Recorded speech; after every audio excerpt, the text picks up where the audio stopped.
Hiatus mostly. Uh, Particularly because I might be getting a new job, so I'm gonna be taking a little break from streaming. But I cannot deny the lovely people I get to play with. So I am enjoying my guesting, not having to GM or DM. Right on. Yeah, we're glad to have you for this month. It's been a pleasure. And we still got a couple more weeks with you, so I'm excited. Indeed. Max, what did you get up to? Honestly, nothing. No PC. I've been laying in my room feeling sorry for myself because my baby's in the shop. If you've been reading a book or knitting, I don't know what you do outside of The gaming. fuck is a book? It's one of those old things with pages in it that you have to turn like manually. No, I've been binge watching Warehouse 13. Right on. Warehouse 13 is a good show. I enjoyed it. It was super campy, but it was also a lot of fun. So, Fox, I fixed your camera. Spectacular. It was from me trying to color correct Mags's last week. That's right. That's what it was. Yes. Let's see. My week, I went and saw Guar last night, and I'm surprised my ears are not still ringing somehow. I'm super tired because of it, though, and I have to cook like a shit ton of mac and cheese tonight for our Friendsgiving thing at work tomorrow. So I'm gonna get done here, and I'm gonna go make mac and cheese, which I'm super excited about because I love my mac and cheese. But I'm also like, I'm fucking tired. I don't really want to do it, but it'll get done. Luckily, mac and cheese is pretty low effort. I don't have to sit there and carve it up or anything. So, but for you folks joining us, hi. How's everybody doing out there in chat? I see Spooner and BP Phantom and Roller and a Bigator Frenzy. I think I'm reading that right. I could be completely wrong. Abigator. Abigator. Okay. Abigator. I wasn't sure which one it was, and I was like, oh, I've got a 50-50 chance. I So- actually like a Bigator. That's just, It's that's just like, amazing. it's Just like one that. of the two. Just like that. Abigator. Sounds like a band name, Imp. It kind of does. Feel free to use that in your band names if you'd like. I think some other folks are lurking. But yeah, so it's a good week all in all. It's now a Bigator. I don't care what it actually is supposed to be anymore. You're now a Bigator. Yeah, Thanksgiving is next In a week. frenzy. That's right. Thanksgiving's next week for us in the U.S. HP Fox, you have to miss out on that. I'm sorry. I'm not. No, you had a good Thanksgiving last month, though, right?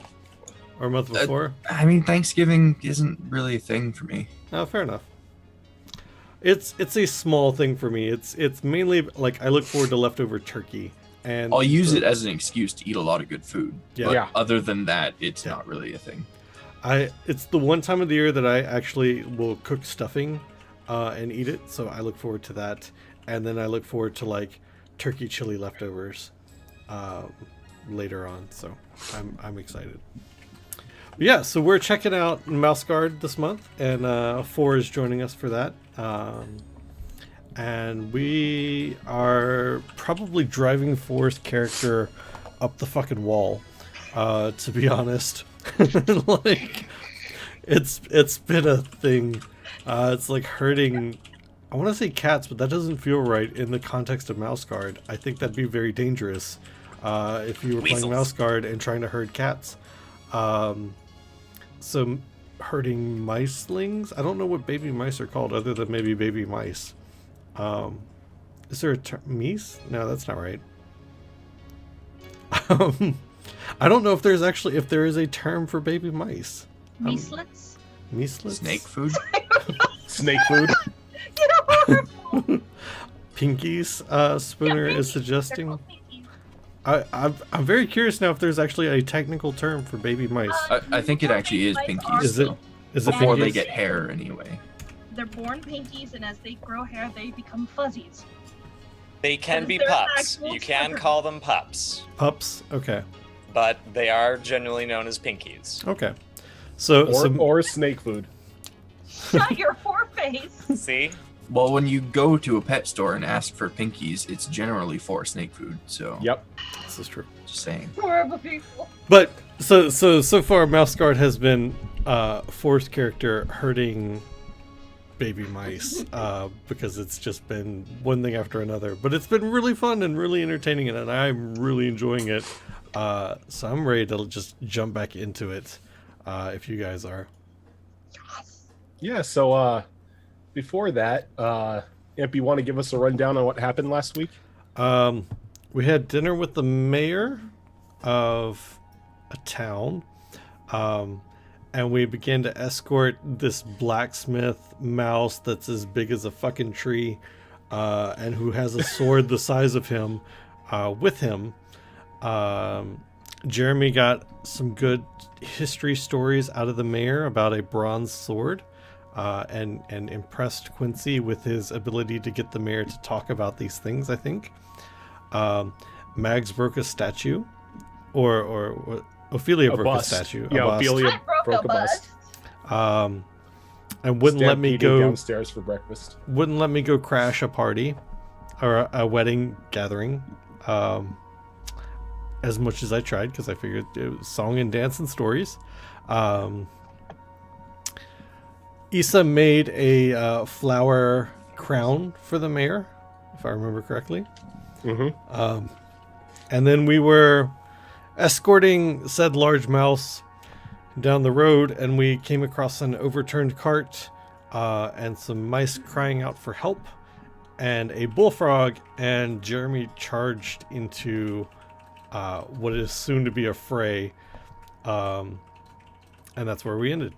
Yep, so and that's where we're gonna start. Is Jeremy ended up charging past Quincy after Ophelia said, "Hey, there's a we got a bullfrog ahead of us." Quincy tried to grab out towards Jeremy, but the young mouse was too quick, and he now is like a foot away from this this massive bullfrog, just slamming its tongue against the side of this cart. Okay. Issa, you feel Christopher sort of tense as he's holding your hand, and you can tell that he's fighting the urge just to rush into combat right now. But it's like he looks at you and then he looks over at Quincy, and at the moment he sighs and just stands there, letting the rest of the guard take on their duties. But you can tell that he wants to run in and kill him some bullfrog. So is there an actual battle going on yet, or is everyone just running towards the encounter? You can tell that Jeremy, in his full frenzy, is ready to stab a frog. Okay. I'm probably just gonna stay put where I am. Issa's probably shivering a little, but not going to make any movement until an actual battle starts. Okay. Do I know if Issa has combat experience? Do you have the fighter skill? That's a valid question. Do you have the hunter skill? I don't have either. I see. Yeah, you remember when when you first were introduced to this group, you were trying to train them in the more tactical approach to combat if it came to that, and Issa was always a bit timid, even holding a weapon.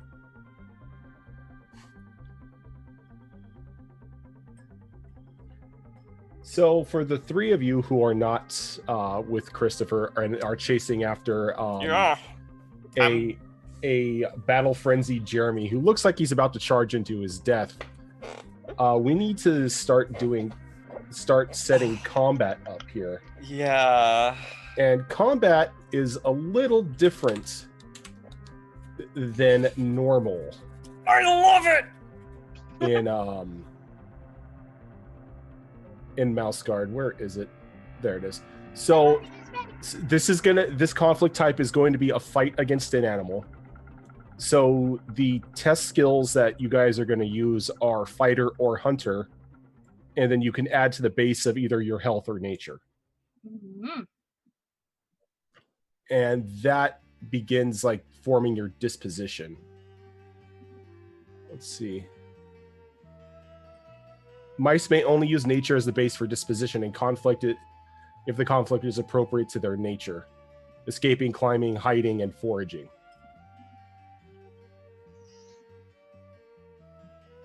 Let's see here. Yep. This is gonna be big. Yep. So first we have to establish teams. That means who's going to be in the conflict.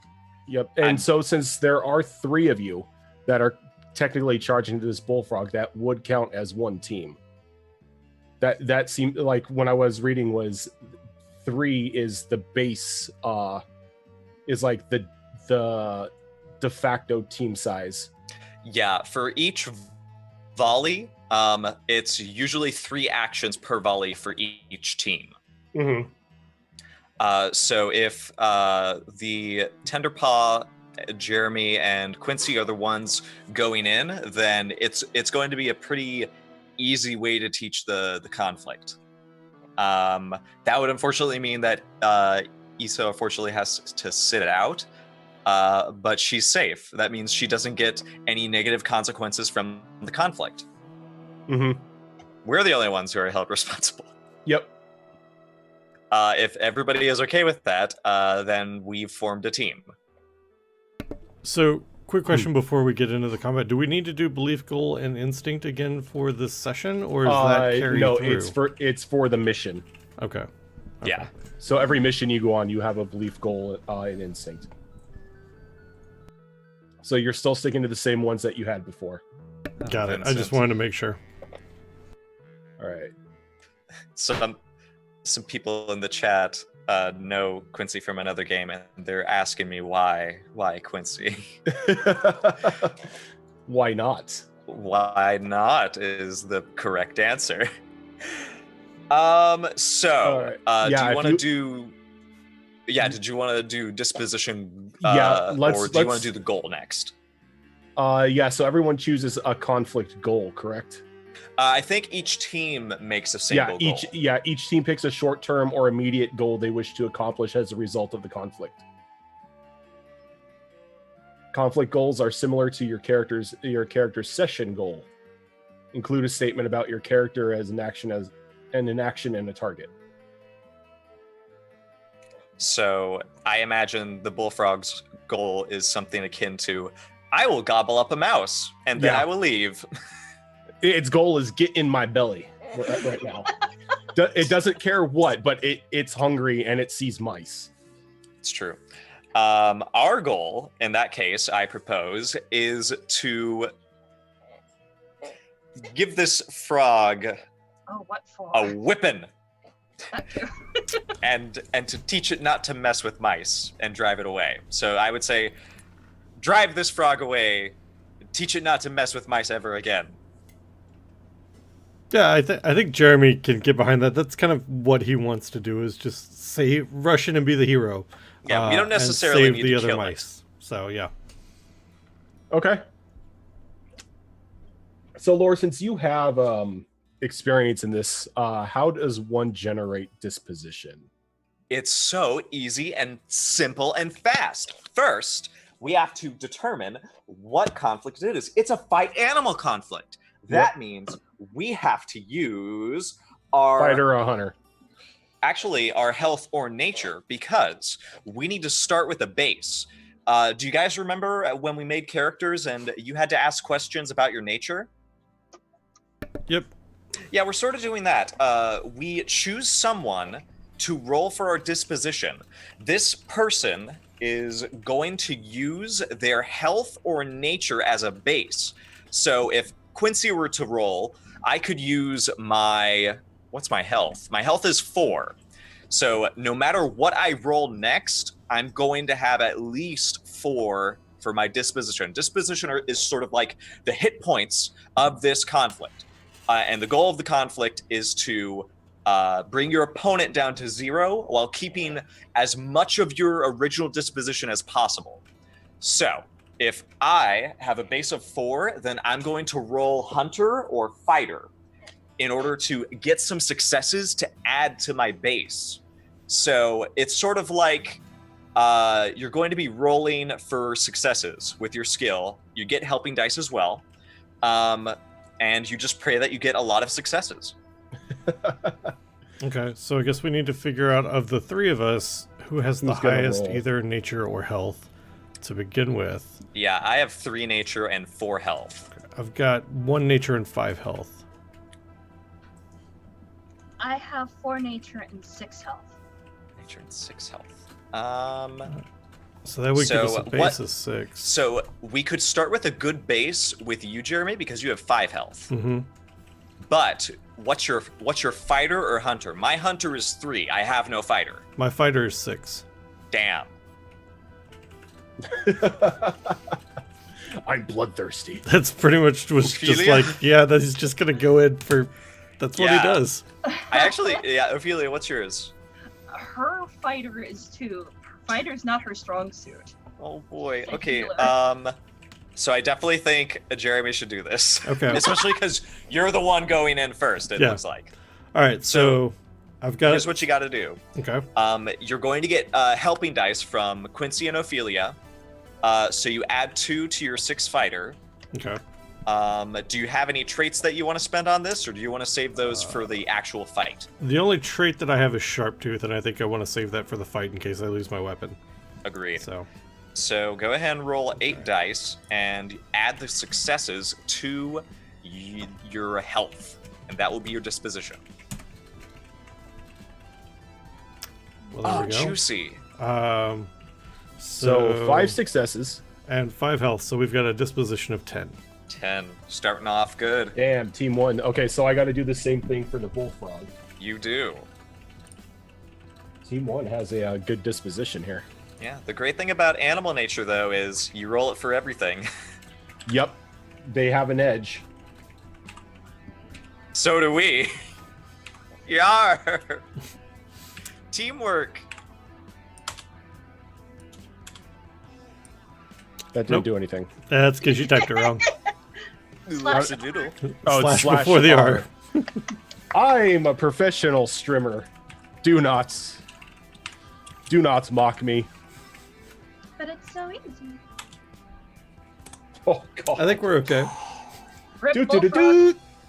Good job, bullfrog. Do not celebrate just yet. I Alright. have seen failure. conflicts like this. All right. Do you want to take on the next part? Because the next part is fun. Oh yes, the next part is fun. So we got what? Since we go into what actions now? I'm asking you. Yes. Yeah. So here's the joy. In conflicts, you can only take one of 4 actions. Those actions are attack, defend, feint, and maneuver. Each one is chosen by each team, and we're doing this by volleys. So here's what's going to happen. Each of us is going to do 1 action. So we have to decide who's going first, second, and third. And every time it comes to our turn, we announce what our action is, and then the game master announces what the frog is doing. And then we resolve the head-to-head actions as they come up. So here's the thing. The whole point of a conflict is to bring your opponent down to 0 without losing as much disposition as you can on your own side. The best way to bring down your opponent's disposition is attack. Attack just goes straight for the jugular. If played against defend, you can imagine it becomes a versus test. So the defender is trying to recover their disposition. That's what defend is. You're trying to recoup your losses and block an attack. But if the attacker is able to roll more successes than you, they're able to just wail on you. Now, here's the special thing about feint. Feint only works if your opponent plays defend. If your opponent plays defend and you play feint, that means the defend fails. They don't get to roll any dice. if that means you get to roll all your dice, and they just wasted their action, and you do so much damage, hopefully. Now, if your feint is played against an attack, it's the other way around. You're the one who, your cleverness, unfortunately, is being punished by their. They're not fooled by this, and they get to roll all their dice. You get nothing. It's very devastating. The last action is maneuver. Maneuver can do one of three things. You can impede your opponent, which puts a -1 on their action. You can give the next person after you on your team +2 dice, or you can disarm a weapon from your opponent. And yes, animals have weapons, just like us. So in this case, it could be the frog's tongue or something else. Those cost a success for each of those. So you'd have to get 1 success for the -1, 2 successes for the +2, and 3 successes for the disarm. Now, again, the interactions are a little wonky with maneuver. Sometimes it'll be a versus test. Sometimes it'll be independent of each other. But all you really need to know is what feint can do, what defend can do, and what attack can do. Maneuver is for the people who usually have weapons like hook and line or something that is really valuable for that. That's really all you need to know. Our goal is pretty straightforward. We need to kill this frog or drive it away as fast as possible. So in that case, I think we should start figuring out our actions. Now, here's the thing. Game Master, you have to figure out your frog's actions now. Mm-hmm. Because what we decide can't influence what you're going to do. Yep, you got it? I already have the 3 down. Okay. What do you guys want to do? Well, I mean, if he's got a disposition of 1, right, and we use a maneuver, we take that. Oh, actually, no. He doesn't have a Okay. disposition of 1. Oh. He adds that onto his nature. Okay. Yeah, his nature, he rolled 4 dice, so he has a total of 5. Okay. All right. Never mind. I was thinking about that wrong. Animals roll nature on top of nature. Then. Okay. Yeah. They use nature for everything. So what I think is Jeremy with his 6 fighter. I think you should go first. Yeah, I'm fine with that. Ooh, what's your weapon? That's a hook and line. Hook and line. Ooh, that's unfortunately good for Oh no. Okay, so hook and line is it takes a -1 to attacks, Okay. but it does a +2 to maneuvers. So here's what you can do. I think you could do one of 2 things. You could, and this is just me, sort of like coaching you. You can do whatever you want. I think you could either do an attack because of your 6 fighter. You could just try to just wail on this guy, or you could do a maneuver and set up either me or Ophelia for the next attack, or whatever we do. I think that sounds better, because I think that gives you guys a better chance of actually hitting it. Yeah. And then if something goes catastrophically wrong this first round, then I can always attack second round. So here's what I think. You can maneuver, and you can try to set us up for success. This makes sense because you're the first one there. Ophelia, you go second. Do you want to do an attack or a feint? I think because I'm so small, a feint might be a better plan for me. Right. I'm more agile. I actually do think like maybe the bullfrog is going to be caught off guard. So once we get in there, he's going to start like going, "Oh no, I better hunker up." I hope that's what's going to happen. So if you think a feint is the way to go, I think that'll be an interesting turn on things if we get it. Oh, like I said, because she's pretty small. I think her best would be to try and be a distraction. So. What's your weapon? She uses rapier and dagger. She fights dual-handed. Dagger. Okay. So I think your rapier acts as a sword as well. Yeah. Yes. So that means you get to add +1d to any action type you want for this conflict. Do you want your rapier to be for feint? Do you want to add a +1d to feint? Let's do it. All right. I also have a sword, so I'm going to have Quincy's little scimitar be for defend, because on my 3rd action, I'm going to defend with my sword and shield.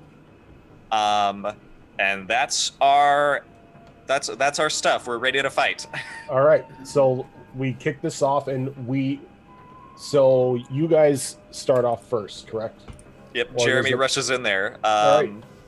So Hook Jeremy and rushes line. in, and what is he doing?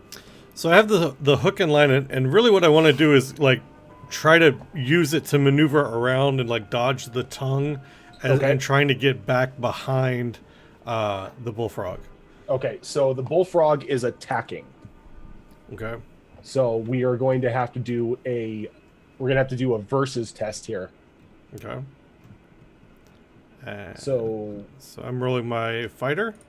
you are yes. rolling your fighter plus or minus anything, and I'm rolling my nature. And I get +2 because I'm using the hook and line for maneuver, right? Yep. All right, so I'm gonna roll 8, 4,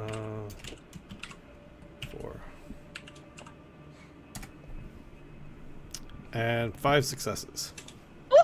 One success. All right, so you are Ooh. able to maneuver around it. So how are you setting the maneuver up? So basically, what I want to do is I want to take this hook and line and basically use it to swing and like get the frog's attention and turn him facing away from Ophelia and Quincy so that they have this opening. So he's now facing me, which is what I want, and trying to get his attention, basically taunting him away from the two mice that are at the overturned cart and giving Ophelia and Quincy an opening. All right, so the bullfrog is originally lunging towards you for an attack, but using your just your deft actions with your hook and line, you're able to like completely spin him 180 as he's now following you, and you can see that his tongue just lashes out, but it misses you by a mile, and like ends up slamming into a tree, and you hear like this sick thud, like a thud and a splat as it pulls its tongue back in. Okay. So, I think you have to decide how you're going to spend your successes. Mhm. Okay. What are my? I guess what. Are Okay, my so you have impede, gain position, or disarm. I feel like this is gaining a position because I'm trying to get him positioned the way that I want him. Okay, so in that action you get plus 2d advantage on your next action. Okay. And you can also spend another one to activate impede as well. Oh yeah, Oh, because so I can you've got 5 successes. Okay. All right. Yeah. In that case, let's go ahead and spin that to impede him. And I'm assuming I have enough to disarm him as well with 5 successes. No. Okay. No. Nah, you No. got 4 successes. Because Oh, okay. versus test slaps one off. Yeah. Makes sense. So you Otherwise had, you had could- 4. I can imagine you activating all of them. Getting around it, confusing it, and then just like disabling its tongue. A hero of legend. It's just Jeremy's doing the snow speeder on the Imperial Walker right now. Oh. Ooh. Except it's a Yeah. giant bloated. Bullfrog. That's right. Okay, so Ophelia, you are doing a feint, you said? Mhm. All right, and so is the bullfrog. Mother You are fudge both snacker. so it's going to be a versus roll, but he has a minus 1d thanks to the hook and line. So he only gets to roll 3d6 this time. And you get to roll +2. Okay, so what exactly am I rolling? Fighter Uh, or hunter? Fighter. Oh god. Okay. So your fighter or hunter dice, and then you add 2 on top of that. So what's your fighter, right? Or what's the number that you're using right now? I have 2 fighter. Okay, so you're gonna roll 4d6. Ooh, I forgot. I believe we get helping dice from the people in the conflict as well. Let's see. From the 2 mice that were at the cart. No, from your other okay. patrol From your mates in the team. conflict. Got Yeah. Trying to find the thing on hunt or helping.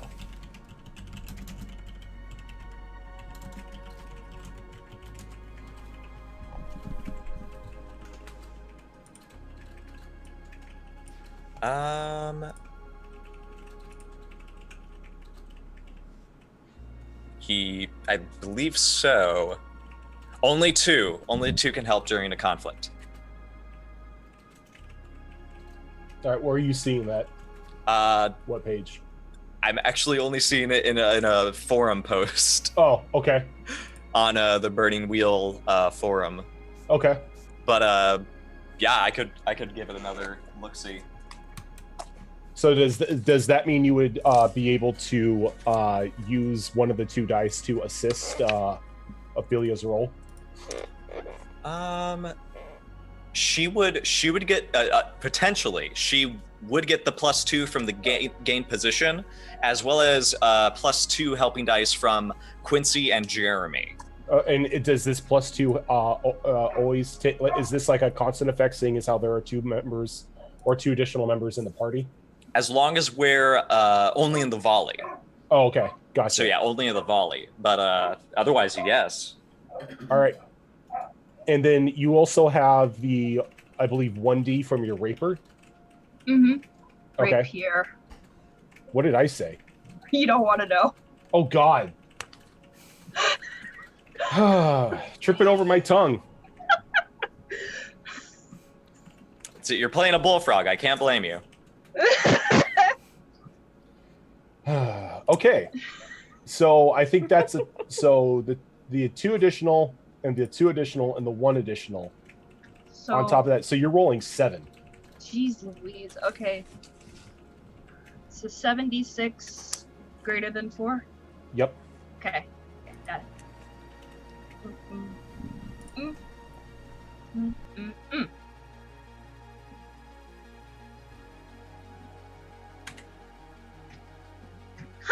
All right. So from that you have 1 success, 4 feints. And page 103 is what I found. Although that's on the 2nd edition. Yeah. So with a feint test, Oh, feint gracious. Gambit, Ophelia. Ophelia I'm with tiny and nimble. the 4 versus the 3. If played against another feint, make a versus test. The margin of success is subtracted from the loser's disposition. So Okay, it so looks like it would lose 1 from the disposition. man, that impede came in handy.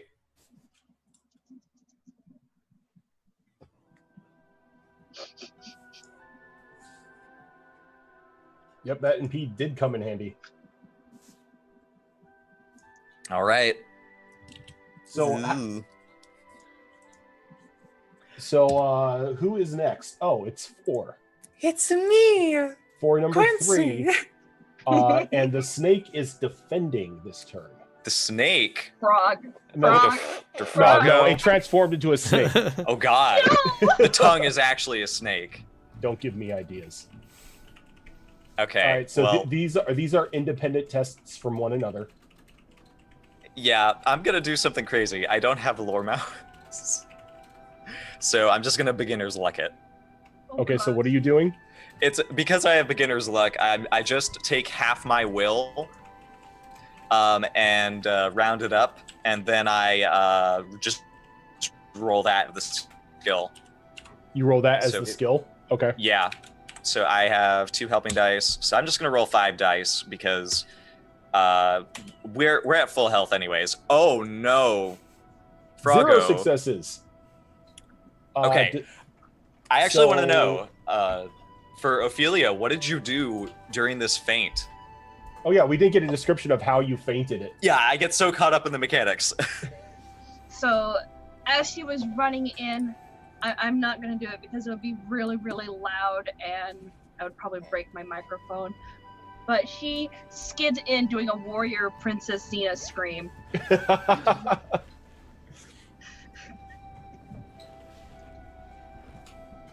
All right. Young what does she do? Xena warrior. What does she do with the warrior princess scream?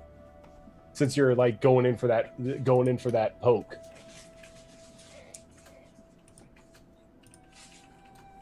I was skidding right by it. Because isn't a feint like I was like, oh look, I'm here and now I'm not. But it's also damage. Like you Mhm. are going for the kill.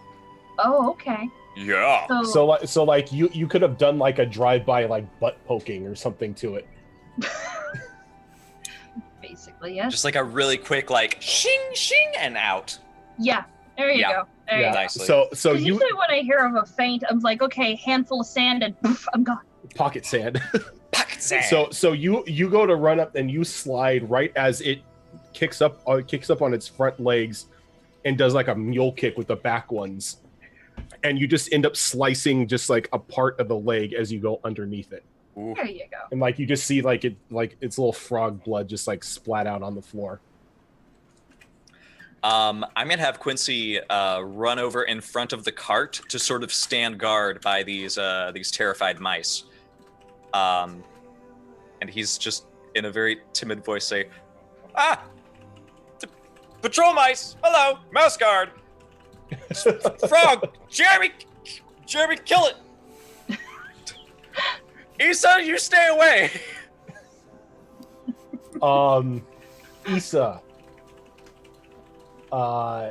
as this is going on, you can tell that Christopher is getting a little more impatient, as you can see him like white knuckling like the hilt of a sword, like he just wants to charge in. So I think once the actual combat started, Issa wanted to run away, but remembered that her job was to stay holding his hand. So she's practically just like running in place, trying to drag him off of the side of the trail that they're on. Okay. And into the underbrush. So you have a different disposition here, because you're trying to convince him to come with you, instead of pulling him along. So this is going to be. Well, how are you going to try to convince him? And we'll decide what the conflict is with that. Well, I don't think she actually is trying to convince him. I think she's literally just trying to pull him off. But because of his size, she can't really do that very easily. Are you sure? I think she can suplex him. Dude, I She would could love, try, but I don't think it would go I well would for love anyone just to- involved. just to see like tiny Issa just walk up behind Christopher, wrap her arms around him, and just German suplex him.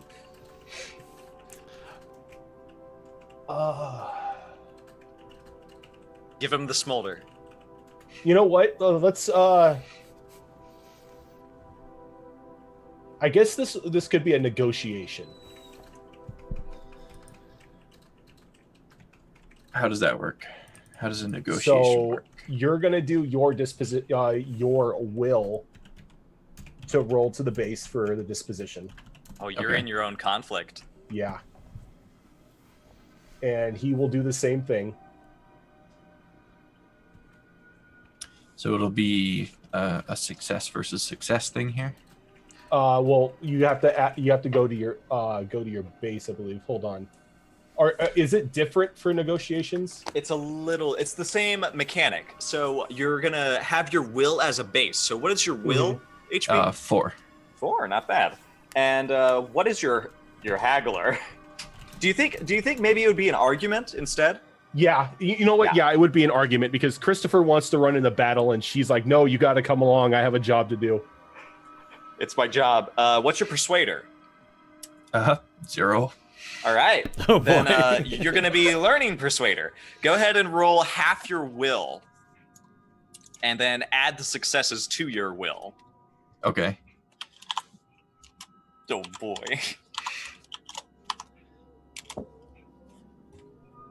Okay. Yeah, that Oh. seems about right. Hey, you gotta start It's about right. somewhere. It's okay. HB, since this is an argument, you are using Persuader for attack, defend, and it's basically Persuader can be used for every action, but Deceiver / Manipulator can be used for feint and maneuver. So all you need to know is for all your actions in this conflict, you're going to be rolling half your will. You're going to learn the heck out of Persuader. Oh my. Ooh. So since he rolled 2 successes, does he add that on top of his persuader skill or His will. His So will. you sort of have to figure out like, well, what would this Oh. guy's will be? I did. Okay. And Issa got 0. 0. So she's So got she's 2. down to she's at 4. She's at 4. And remember, even though this is a conflict, the argument still has the same concepts. Like you sort of have to think, well, what do I say when I attack? Just as much as you have to think, well, what does my character do with their sword when they attack? Remember, like the goal is to bring your opponent to disposition 0.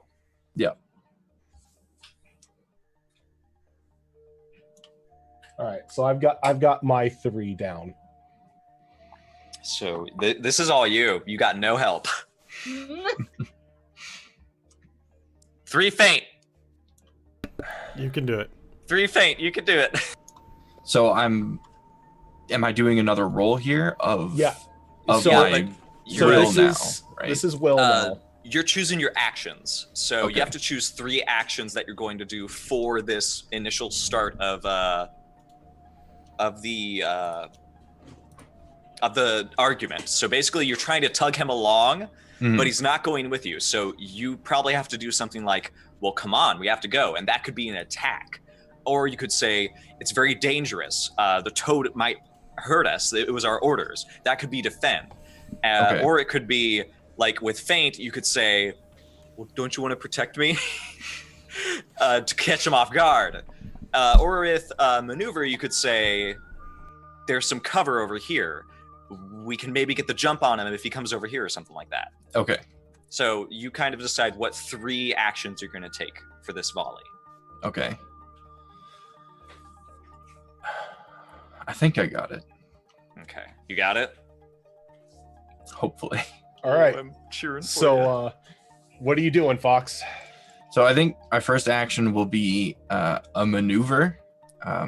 Since pulling him didn't work, I'm going to go around to the other side. I'm going to start trying to push him towards the underbrush and say, come on, there's safety over here. We have to get off the road. We have to be safe. Okay. So go ahead and roll your successes. Do you have Deceiver?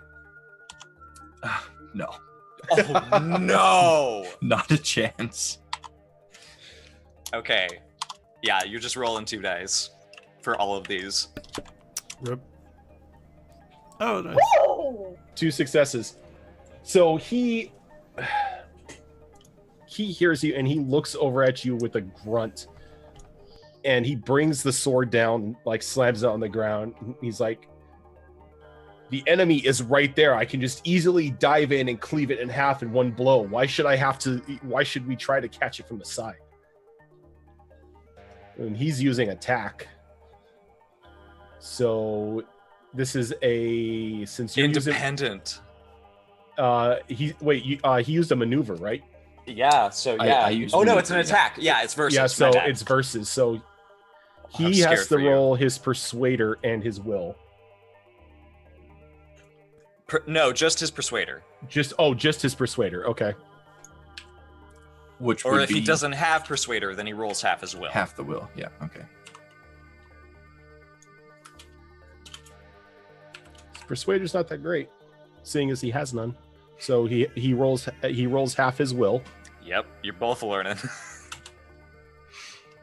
1 success. An unstoppable force meets an impenetrable object. And then the unstoppable I don't know. flowers. So since they both did that, and Fox won with 1 success, he can You get to impede him. yeah. So Okay. minus one disadvantage on the next action. I like to think you're still holding his hand, and that's the only Oh, thing that's keeping him absolutely. from Yeah. like going in.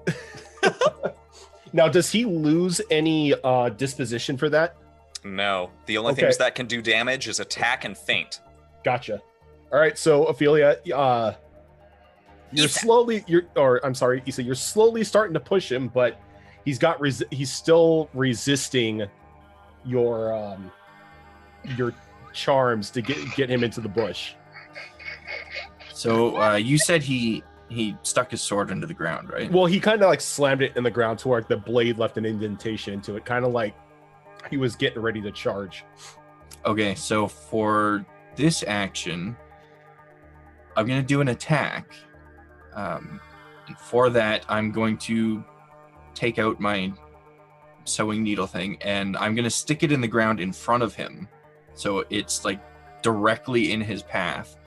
Then I'm pretty much trying to shoulder check him off of the trail here. And say, this isn't a choice. This is our job. We have to be safe. We have to get off the road. Okay. He's doing an attack as well. So that is the Okay, one thing. Do you think any of your traits can help you? I don't think so. Okay, what's your nature? My nature is 5. Do you have a persona point? Let's see. He should. I do. Yes, I have 1. You can do something called tapping your nature. If you spend a persona point, you can add your nature to your current roll. But because like the sound of that. this is not a mousy thing you're doing, after this roll, your nature will be reduced by 1. Mm, But that's 7 dice in total if you do Yeah. that. You I want think to I'm going to do it because this is a very uncomfortable situation for Issa. So she's prone to probably doing something a little outside of the norm. Okay. I'll reduce my. Not only that, persona there. these are independent of each other, so you're doing damage no matter what. That would then be 7. I like the sound of that. Unless you fail. 3 successes. That's not bad. Well, considering he'll have -1, right? He has -1, and so even though this is an attack and she shoulder checked him, he still has to use his will. Because this hasn't like gone into full-on combat yet. Mm-mm. You can only use Persuader for your attacks. And he doesn't have Persuader. He's not very persuasive. His persuasion is that sword. Mm-hmm. I only have one last thing. Fate points can be used to explode 6s. And I saw that you had one there. You only have 1 fate point, though. Do you want to try spending that?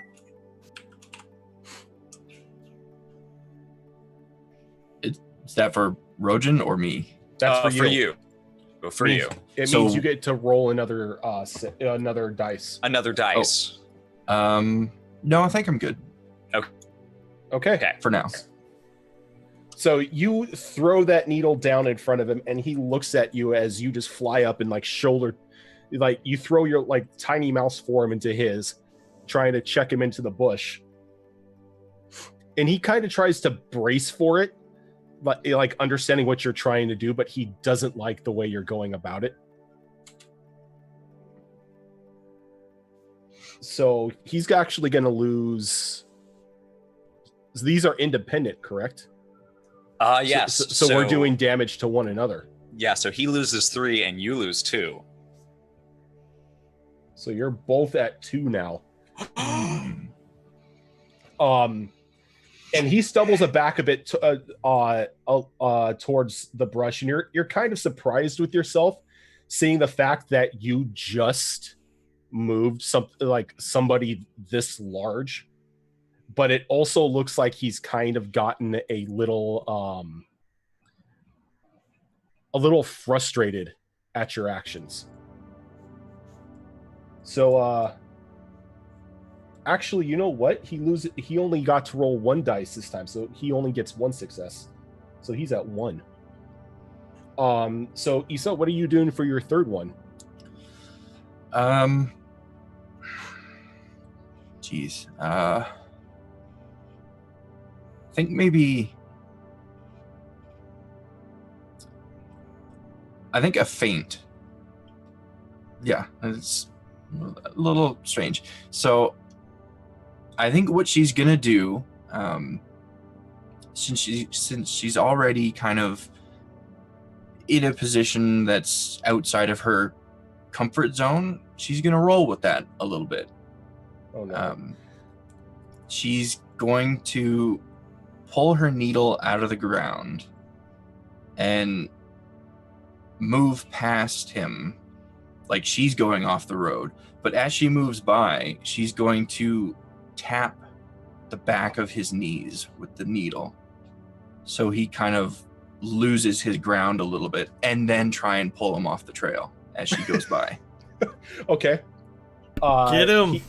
He's going to go for an attack, and pretty much out of the frustration, he's moving just to pick you up and throw you over his shoulder as he tries to rush into combat. So go ahead and give me your roll. She can't. She can't because Why it's not? a feint against an attack. Oh, that's right. I'm That's sorry. okay, Oh, Maybe he'll fail. maybe he'll get no successes. He got one success. Ah, So Issa is currently at 1. You survived. I did. You survived, and so you're both at 1. As he lifts you up over his shoulder, and he starts walking towards the bullfrog, and you hear him start like whistling a like almost what sounds to be a battle tune.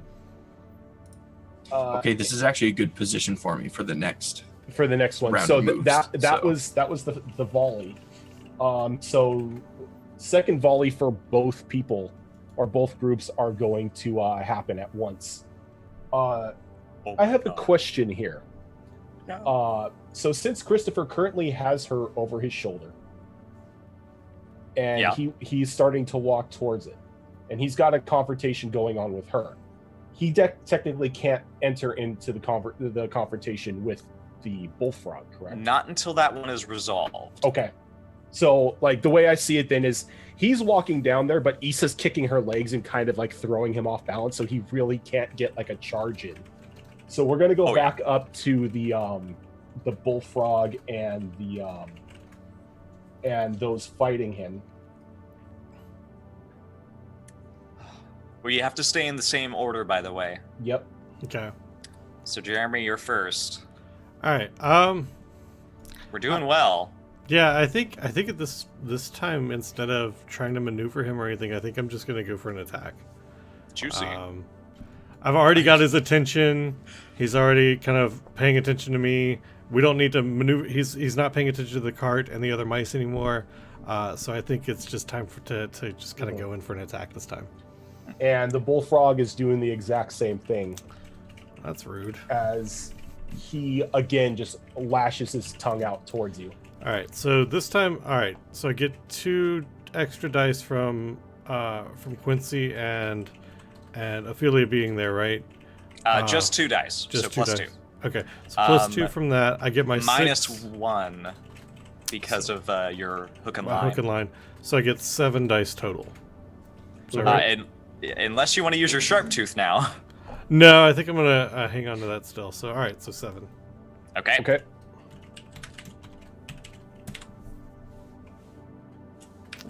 I'll take 4 successes. Well, you know, I can't type today. It's fine. Hopefully you can't roll either. One Hey. success. Oh. So you end up getting smacked by the tongue, but with the way that it happens, your body kind of spins, and the hook catches the tongue enough to just like slice it Yeah. as it goes flying off into like the tree line. Ew! Hey, that's your new That's your new cloak.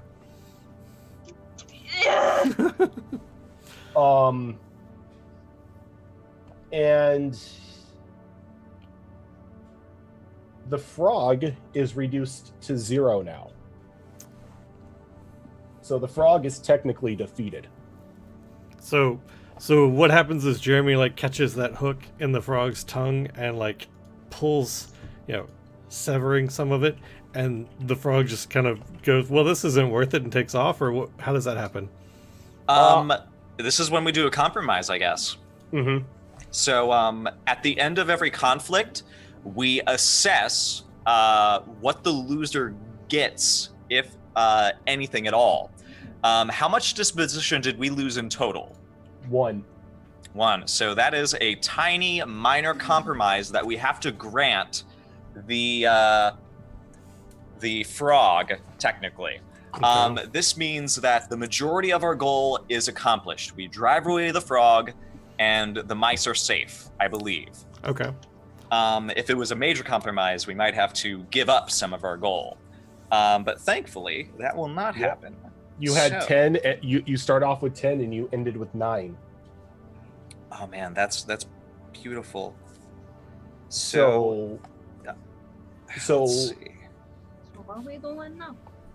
So it could be like you could either give us a condition, or you could invoke a twist for a later conflict later on in the game. I think with the loss of its tongue, the frog is just gonna attempt to flee the scene. Okay. I think we should just let it, because our goal was just to make sure that the other two mice were safe. The fact that Jeremy got to fight a frog successfully, just like it gives him a story, so he's super happy about the whole thing. So I'm okay with just like let the frog flee. Same. Quincy is just standing at the ready in front of these clearly lost mice, and just like, huh, that's what you get. Okay, and now we go back to the arguing mice as Issa is currently over Christopher's shoulders, kicking her feet. Probably like punching him in the back as he's just continuing to whistle along down the road. So I feel like one of her traits would come into play here. Okay. She has the nimble trait. So I feel like that would help her slip out from his grip. Yeah. And just kind of twist around on his shoulder to perform an action and then go from there. Okay. So what are you doing? I think this action would probably fall under attack. Okay. I think she's going to twist out from his grip and grab his ear and pull it as she goes down, pulling him to the side of the trail. Did you really just grab his ear like an old mother and Yeah, I just just trying like to start drag leading him off. Oh yes, except she's a lot shorter than he is, so she's holding on to that ear and she's going down. He's coming down with her. So she's pretty much like grabbing his ear and trying to take him to the ground. Pretty much, yeah. Reflexively has flashbacks to his nana, and he's like, "Oh God, I have to listen." He instinctively like brings his hands up to block the wooden spoon. Okay, so yeah, you can use the nimble effect to wiggle out because he's using an attack as well just to keep you there, like trying to steady himself, trying to get into combat. So does the trait add anything to my roll, or yes? One? That- Adds one? Okay. Mhm. That would be 3 instead of 2. I'm okay with that. One success. Now that all depends on what he rolls here. Better than none. I mean, we're actually both re- at 1 right now, so And technically, what you were doing was an attack, right? yes. And this was an attack as well, so this would knock you both down to 0. Which Oh my is- God, they both it's go down. It's a tie. Are you kidding me? So- That's perfect. If both sides reduce to 0, disposition is the same action. The conflict is a tie. Both sides accomplish their goals. This is a dangerous outcome. So all I can see is Issa like wiggles enough to get her hand on his ear, and like she grabs it and pulls it, which kind of throws him off balance, though she's still in his arms, and you both go like tumbling down. He technically just like lands on top of Issa.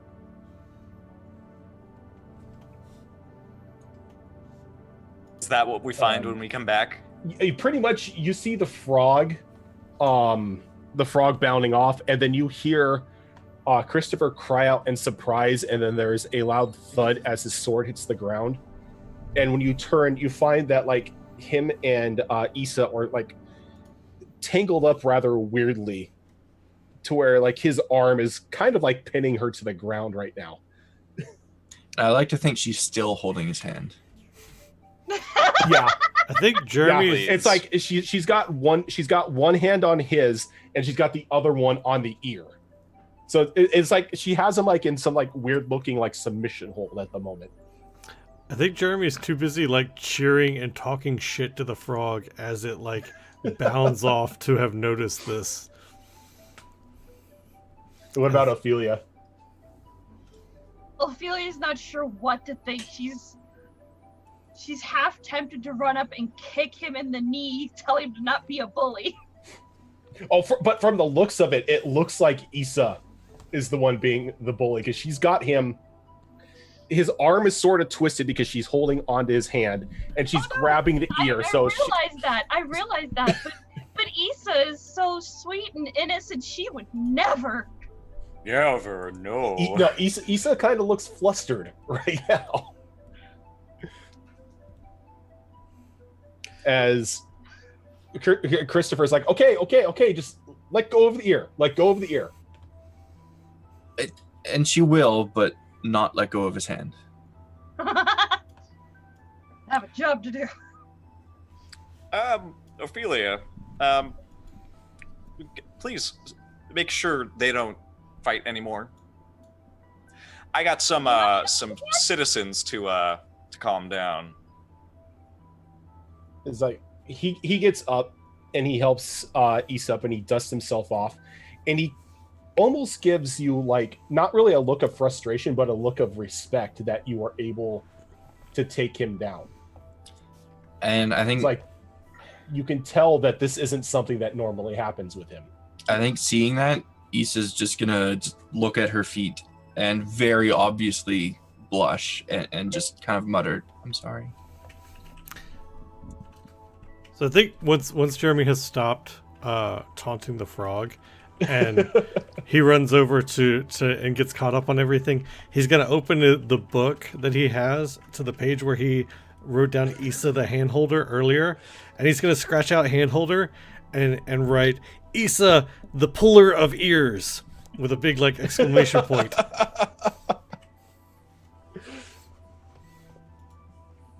Like as the frog, when the frog leaves, you see a couple of the mice come out from behind their cart, and the way they're dressed, they seem to be just typical merchants. But their goods and everything are strewn about the road. It's a lot of produce. Oh no! But one of my cabbages. One of the merchants like runs up and he grasps Quincy by the hand and just starts singing the praise of him and the other mice, and thanks you and the mouse guard for being there in their time of need. If there's anything you ever need, all you must do is call upon them. Well, of course. After all, when will predators learn that these are mouse roads? No worries. I'm glad you made a good hauler when you did. Trust in the guard, friend. In fact, why don't you come over here and tell our little friend he is on his way to Lockhaven. Where are you heading? Where are these merchants heading? These merchants were heading to let's see, where Copperwood. Copperwood. Yes, we just came. This is a resident. I hesitate and I sort of lean close to Jeremy. I'm like, are they fine? Yeah. It's alright. This is Chris Tough Fur. He is a smith from Copperwood. We are escorting him. But yes, I'm proud that the Mouse Guard could once again save the day, friend. When he sees Christopher, his smile kind of beams over at the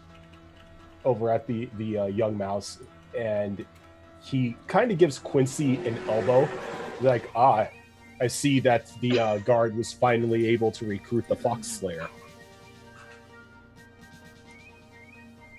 Yes. I heard about that. Hmm. Did Jeremy Sure. just hear that? Oh yeah, he said it. It wasn't a whisper. Jeremy's gonna immediately gasp. You slew a fox, and he's gonna like plop down in the road, pull his book and his quill out, and he's like, tell me what happened. On the road. In the meantime, shouldn't you be detailing the fantastic account for the matriarch? This toad tackling incident must be reported. Oh yes, my second big story. There was the one with the raven. I'm sure you've heard about that one. Everybody's heard that one. But now I've got one with a frog, and he begins to like write Bullfrog. down. Yes, bullfrog. And Jeremy's just into like writing out his story. As we take this moment, I'm gonna have Issa. I'm just gonna clap you on the shoulder and say, "Well done. It was excellently handled. I knew I could count on you to be my handholder." And I think once Quincy does that, she's just gonna let out a very quiet yelp and kind of shimmy closer to Christopher. Christopher looks over to Quincy and looks down to Issa and back to Quincy. He's like, she's stronger than she looks. Oh, you have to stop assuming that the Mouse Guard are not quite as they seem. We are exactly as we seem. Confident, brave, and capable mice of the territories. You should be proud. As he laughs and he begins to continue to walk down the road in front of you guys. Do we want to take our first break there? Yeah, we can take our first break. Yay! Folks that are hanging out watching, thanks for joining us. We're going to take a quick 5-minute break, get up, stretch legs, all that fun stuff, and we will be right back. Please continue to hang out and enjoy the stories and all the fun stuff that go along with those, and we will be back shortly.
All right, we are back. Welcome back, To be everybody. continued next break.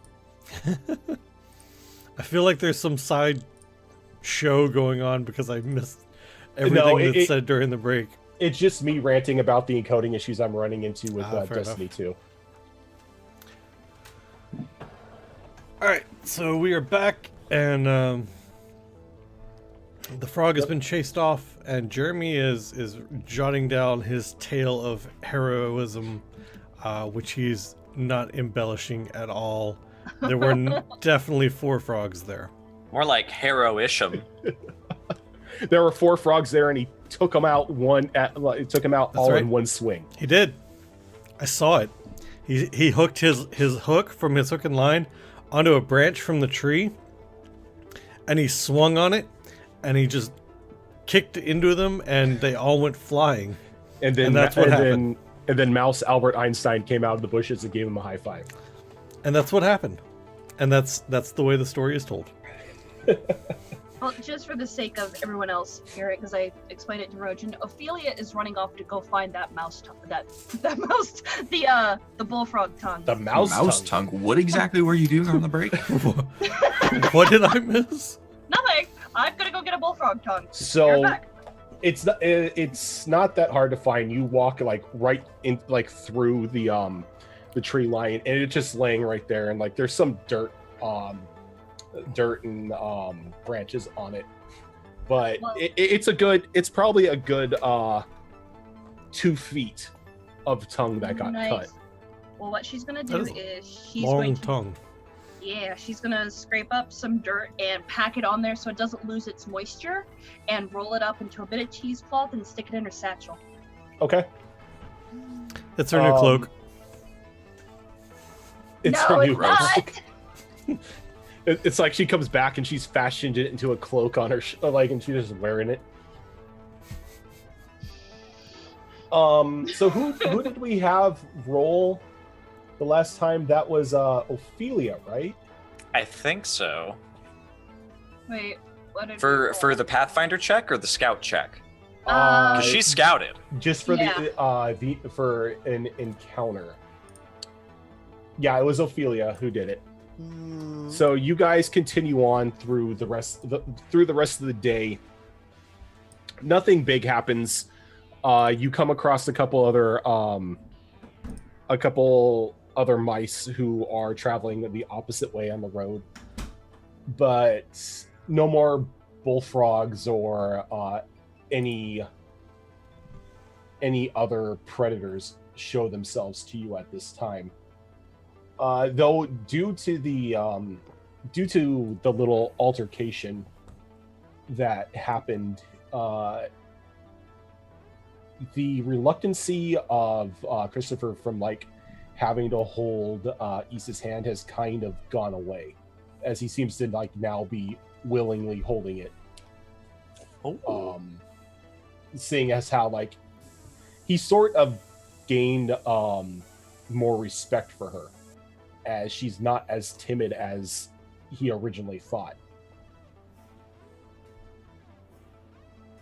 And we come to the sun starting to set on your first day of travels. And Ophelia, can you give me a D4 roll? just 1d4. 1D4. Give it. Uh-oh. Why is that bad? Oh, Lozo. When is a 1 ever good? Especially in my game. Okay, look, mister. Okay. So, you guys, actually, I need somebody to give me a Pathfinder roll if you're going to be able to find a suitable place to camp. I just have Scout. I have 3 in Pathfinder and 4 in Scout. Wouldn't it be survivalist, maybe? In that case? Good point. Yeah, I forget survivalist is a thing. Mhm. Because normally games either have pathfinding or survival. They normally don't have both. True. I have 2 survivalist. So do I. I have nothing in Ophelia? either of those. Who was the one who took Hunter? I took Hunter. Okay. So just one of you can give me a. Issa. All right. I So will that's- help you with my survivalist. I'll direct you. This is another learning moment. Okay, so So that means you get a bonus die. Just one, unless other people can help. I'm gonna take that as a no. So Actually, since he's attached to you, Christopher will help you. okay, Yay! so that'll be 2 bonus die then. So I'll be rolling 4 since I have a 2 in survivalist. He kind of catches you by surprise a little bit as he like picks you up and he puts you on his shoulder, so you can get like a higher vantage point. Nice. If anybody has Hunter, you could also help with that. Nope. Okay. All right, I I'm guess that's gonna- it. I could fight Go the ahead trees and get them out of the way. Does that help? 2. 2 successes. Beautiful. All right, so you are able to find something that is going to give you complete cover for the night as you find a small indentation inside the base of a tree. And when you look inside of it, it's obviously been used multiple times by mice along the road, as there is a small used makeshift fire pit in the center. Ooh. And so Toasty. you're able to, there's a single entrance in, so you can't really be surprised by anything. And it looks like everyone will be, if there's any rain or anything during the night, you will be kept dry. Most excellent. So since we are doing things at night now, there are some things that you have to take into consideration. One being, are you eating? Is anyone going to take watch during the night, or are you just going to leave your fate up to Whimsy? Well, as far as eating goes, I have cook, so I'm happy to prepare dinner for the escort and others. Please do. So I've got a 2 in cook. Does anybody have one that they can help me with, or I have 2 in baker if I can use that to help. I have brewer. I've got brewer as well. We can get everybody drunk until we pass out. It's true. I can brew a stew. No, I can't. No. I think that's Well, cooking. All right. maybe if it's a beer stew. So I got 2, so I roll 2d6. Could I perhaps use hidey hole wise to sort of like make sure that whatever we cook isn't like sort of seen down here in this little hovel we have? I think that would be more of a sort of like stealth or hide check than True. helping with the herbs and spices of the food. That's very true. So Jeremy, what are you making? I think I'm gonna make meat pies for everybody. I'm just coming up with something off the top of my head, so I don't know pies. that we actually Okay. brought rations or anything to cook. But Jeremy's gonna make meat pies. You can cook up some of that tongue. Yeah, out of assume- frog tongue. Yeah, I assume that you guys prepare that sort of thing. And since you just left town, I didn't make you do like the maker ration supply because you're trained soldiers. You should know how to do that. So Okay. Except me. Yeah. So there's something that I do for when actual food is prepared in a game, and this goes across any game that I do. If it is successful, I give you some sort of bonus for the next day for you to use because you are well fed. Okay. Yummy. So I'm gonna go ahead and roll. I think it's just the 2d6, right? I'm just making sure I'm not adding nature or anything to this, right? It's just a skill roll. Yep. Okay. I believe it's just a skill roll. Unless you sharp tooth can help. Opens a can with his tooth. Ah, No. Oh, Oh. I burned them all. we all get food poisoning. Okay, so there's still they're still edible, but you have kind of overcooked the meat, and the crust of the pie is a little bit burnt. So everyone is fed, but at the same time, it's not your best work. I was too busy writing down stories and talking to was it Christian about the Christopher about how he got the title Fox Slayer and got distracted and let the pies burn. See, you were making pies. I should have helped with Baker.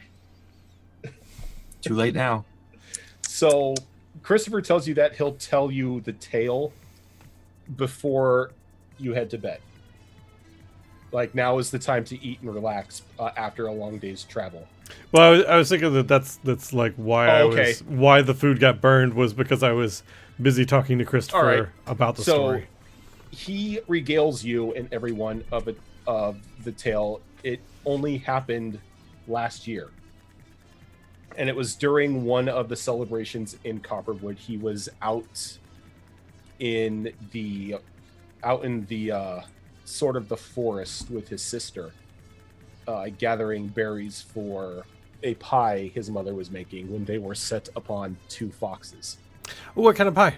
Was it a meat pie? It's a dessert pie. I believe blueberry? Custard! Custard is the Copperwood basis for dessert pie. Yes, but we had many custard pies. This was to give people variety. You know, you got to have variety at a party. It's true. I can't deny this. And he goes, we were set on two foxes who were looking to make us our meal.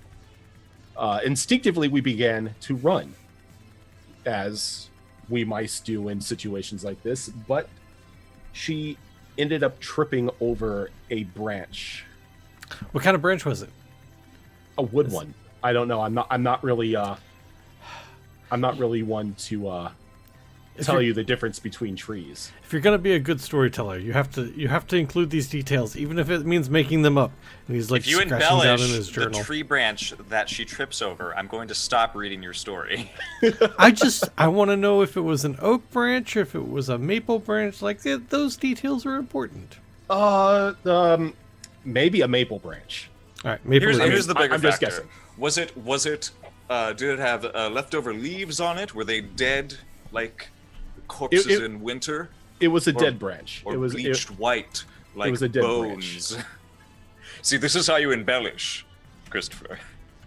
But one set upon her before I can make it to her, and in a rage, I leapt towards the fox, driving my sword into its brain.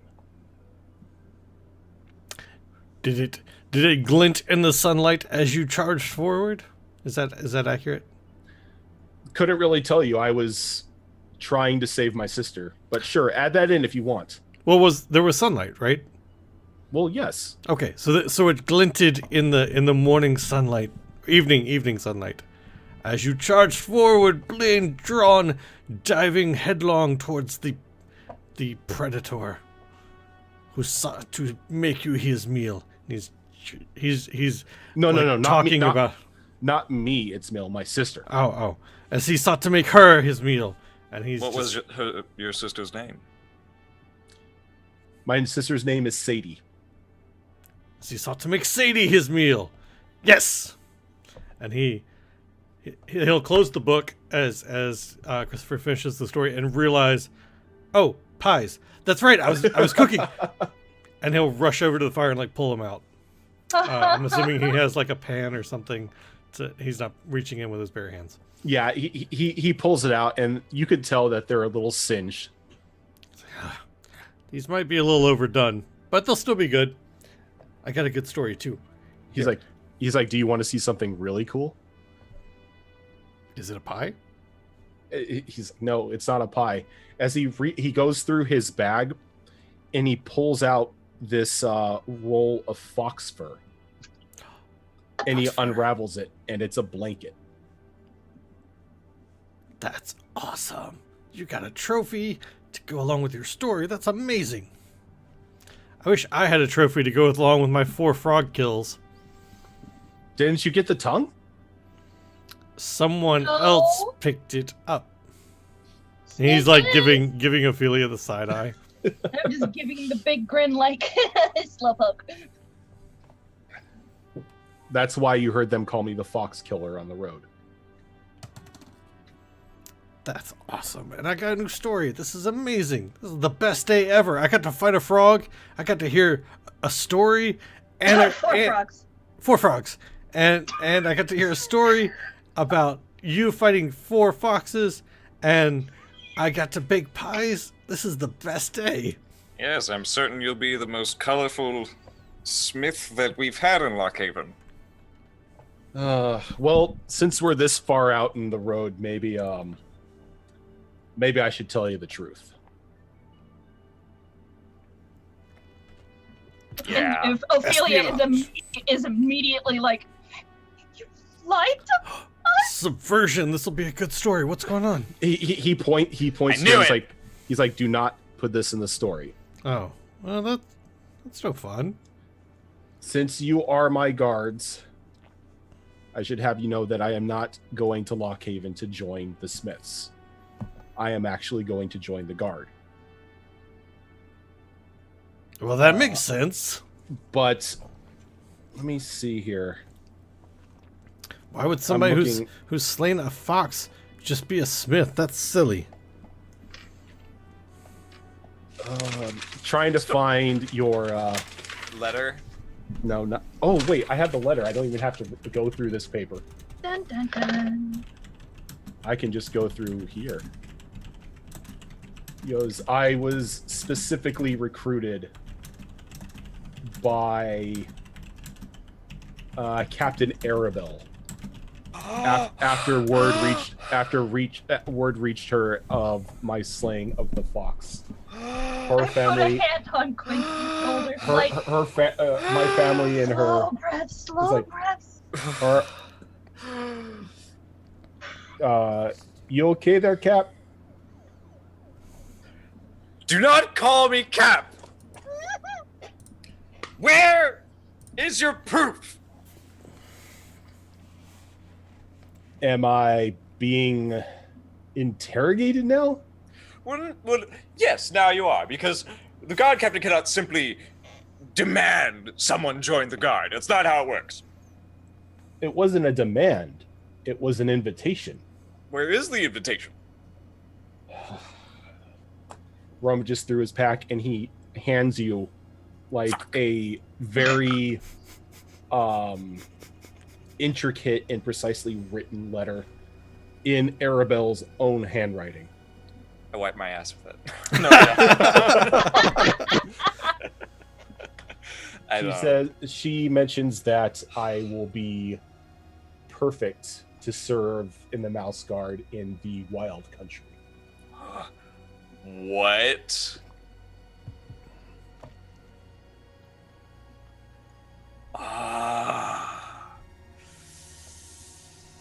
Is something This- wrong? No, it's very well written. I'm studying cursive, you see. I'm sorry that we had to get off on the wrong foot, and I had to make it seem like I was just a normal smith. This sort of secrecy wasn't really relayed to me as to why I had to assume a different identity. But when your higher ups give you an order, you kind of got to follow it, right? I don't understand why you're being sent into the wild country, however. I think it's my ability. I think it's my size and ability to take on predators. Son, I think your talents are better suited than a mere killing machine. The matriarch sees other potential in you. I advise you to follow her guidance rather than an upstart. You don't like her, do you?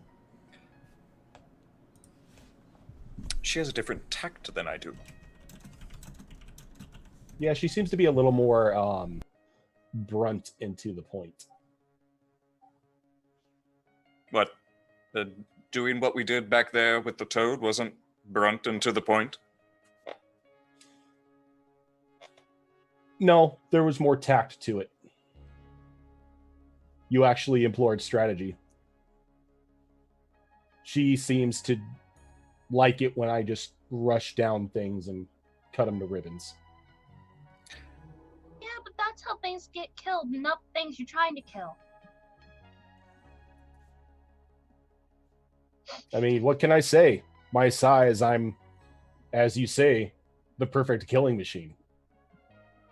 Yeah, but But- you can be more than that.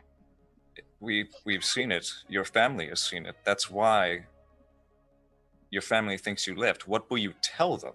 Oh, they know exactly why I left. I see. They were paid handsomely for my enrollment.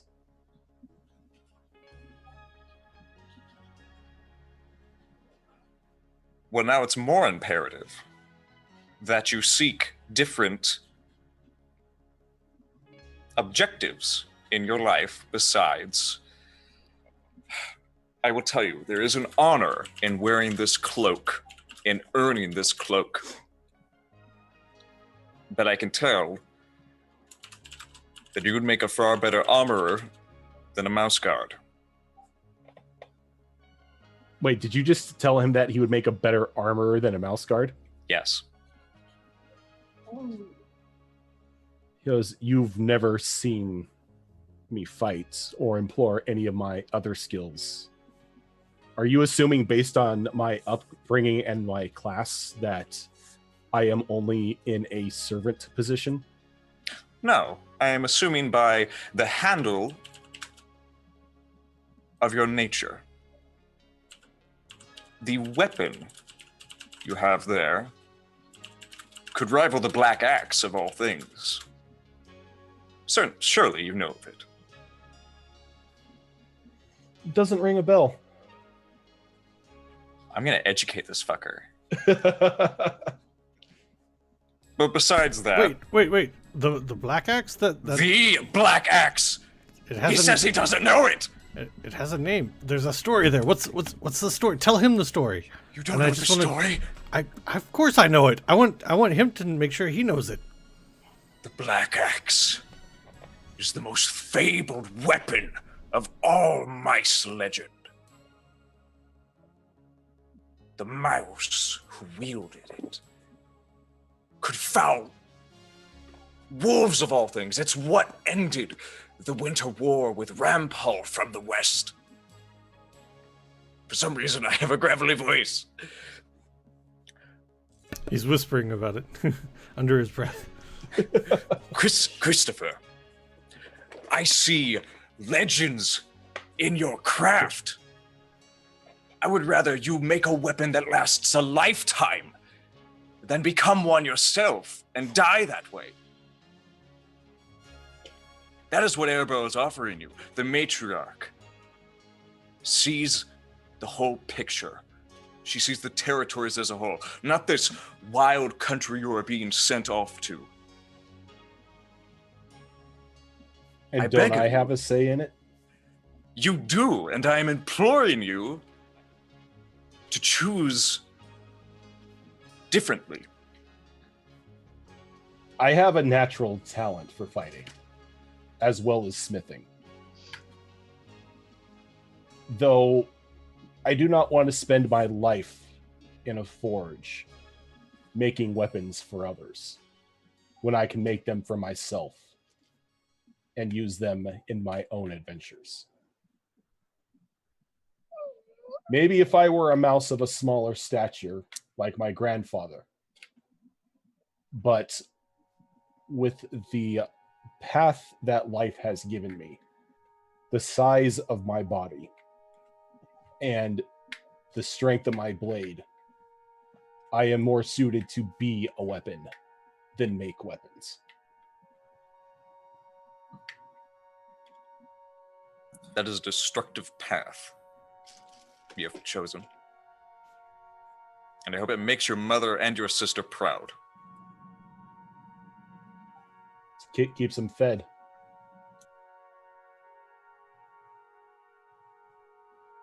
Or at least that's what Arabelle says.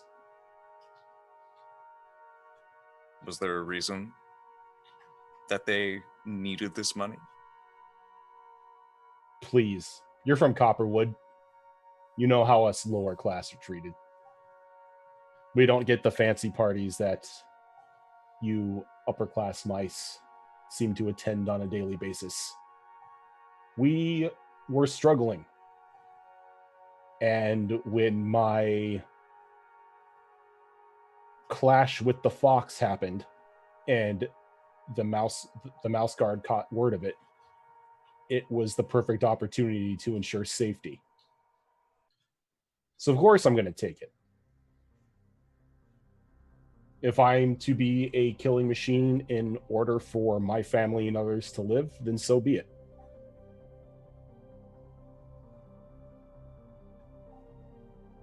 But I am telling you, that is not the only path in front of you. And that it is nobler. And there is the off chance that you could fail as a Tenderpaw. Is that a suggestion or a statement? Yes. No, he's asking you. Yeah. Thanks, Ophelia.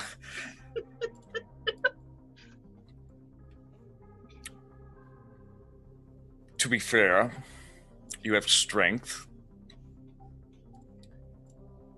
but you seem a bit too headstrong to act as a unit with your patrol if you were to have one. I gave clear orders to Issa, who struggled her very best to hold you back and protect you. You seemed fit to undermine her in her order, to threaten her standing. I saw fit to help defend those mice.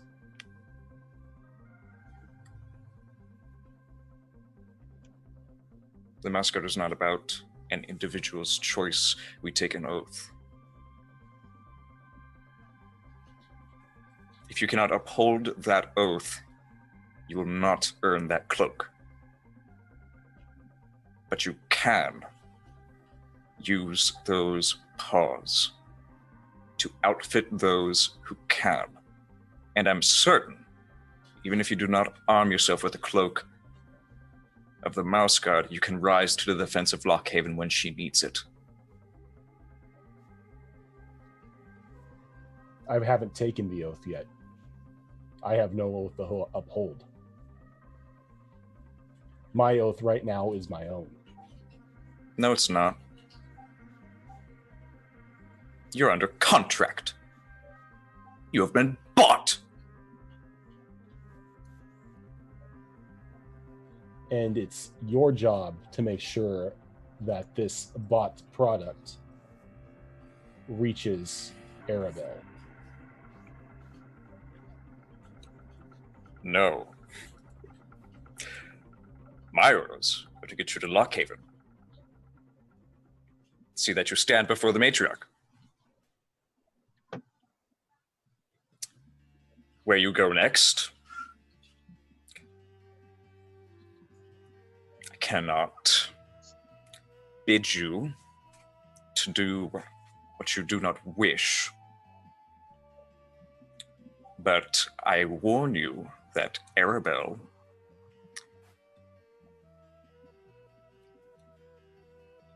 she has her claws in you.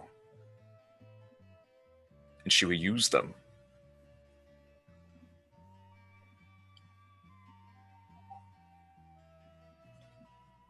It's curious. For somebody who seems to have a distaste in her, why she would assign you and your group to bring me to her. Oh, that's not hard to fuss out. She's my enemy. We are at odds. I mean, It is curious, knowing that if you were to find out, you would try to dissuade me. And I must say, you are rather good with your words. About as good as I am with the blade. Oh. He's seriously touched by that. But you must understand, I have already given my word to her.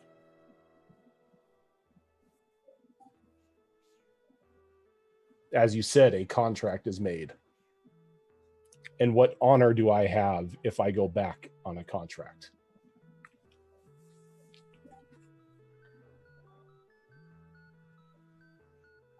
It's getting late.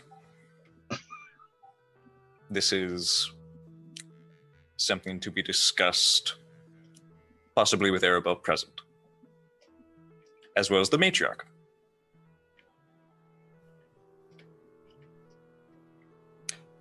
Do the rest of you have anything to say for our friend here?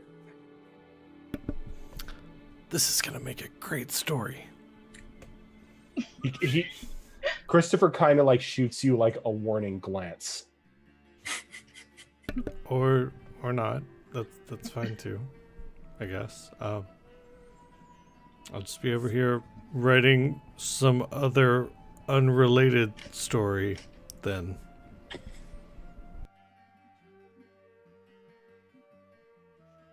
Ophelia?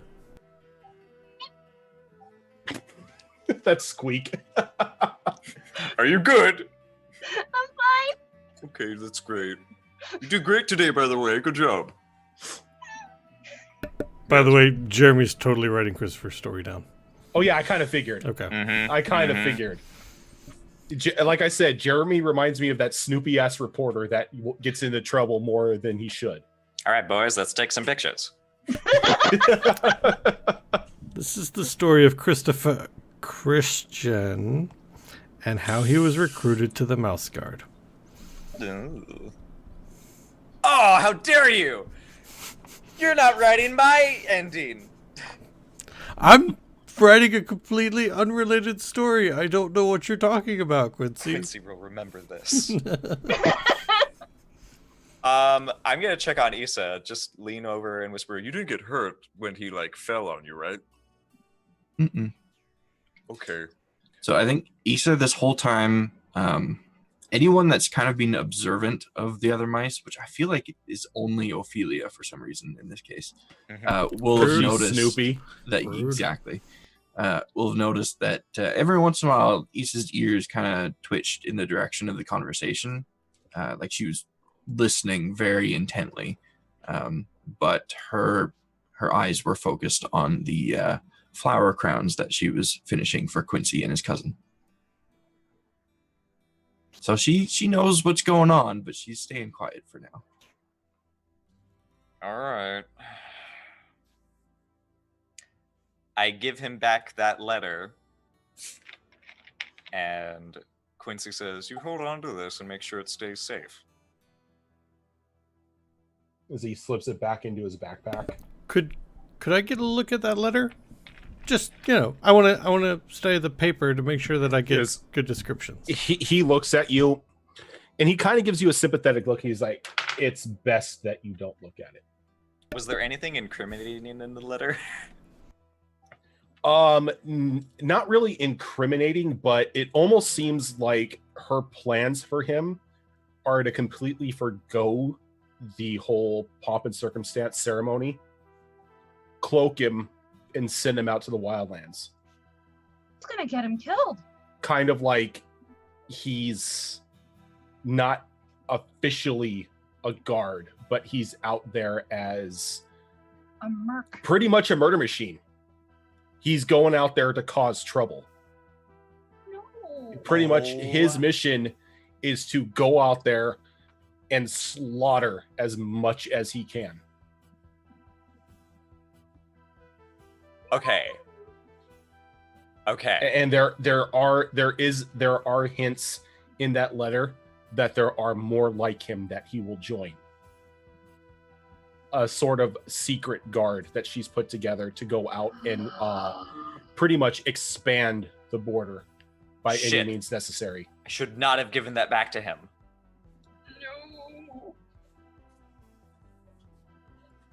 No. We're going to go to sleep. But is anybody here who is a high nature? I have a nature of 4. And if you're thinking along the lines of, a little pickpocketing, I'm sure Nimble could help with that too. I want to trust him, but at the same time, I know if I get that letter, we can shut Arabelle down. But I need it. But I don't trust him, but I want to trust him because he's a sweetheart. Can I persuade him to not immediately go to her when we arrive at Lockhaven? He goes, I'm with you until you deliver me. For as much of a pain as I have been told not to leave your side or the side of your group at any cost. That I am too important. So I will not run off on my own.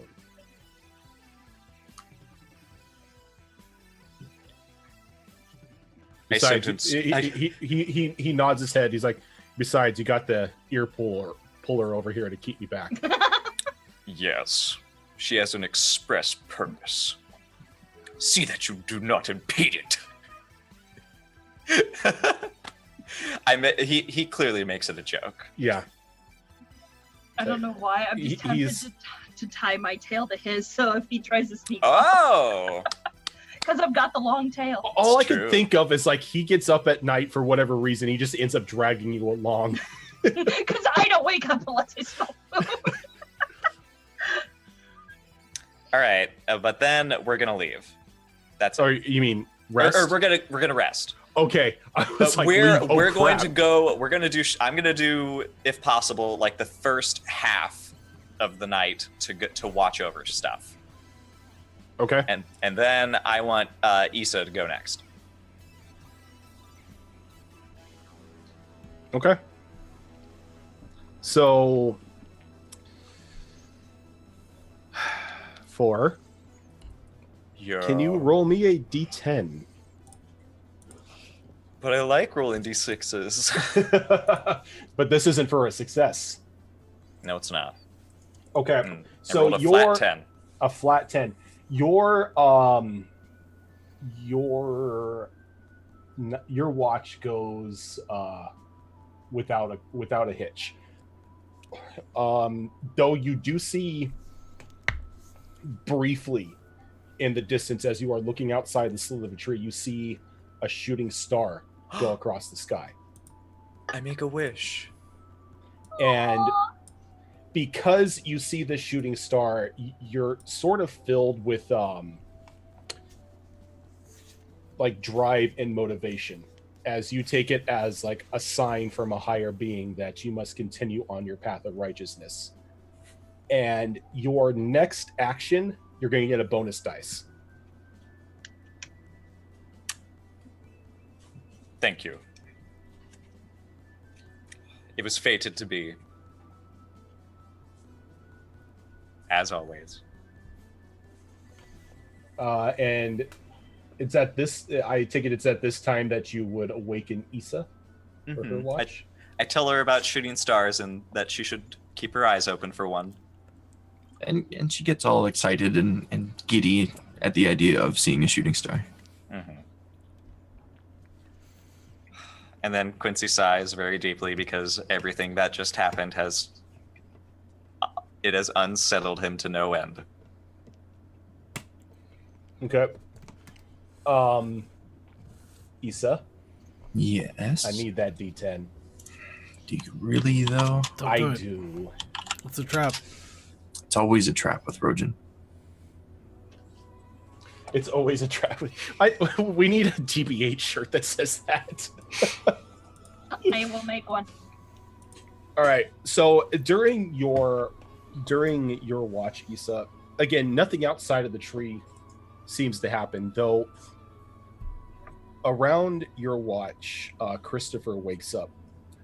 Kind of, he wakes up almost with like a startled gasp, as if he was having a nightmare, and then he instinctively like pulls the sword out and he starts like sharpening it. As he, in a low tone, he begins singing another song. This one almost sounding like a lullaby. Curious. Since it's my job to be on watch, I don't think I want to deviate from that. But if he's not doing it loud enough to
Raiders, welcome into the channel.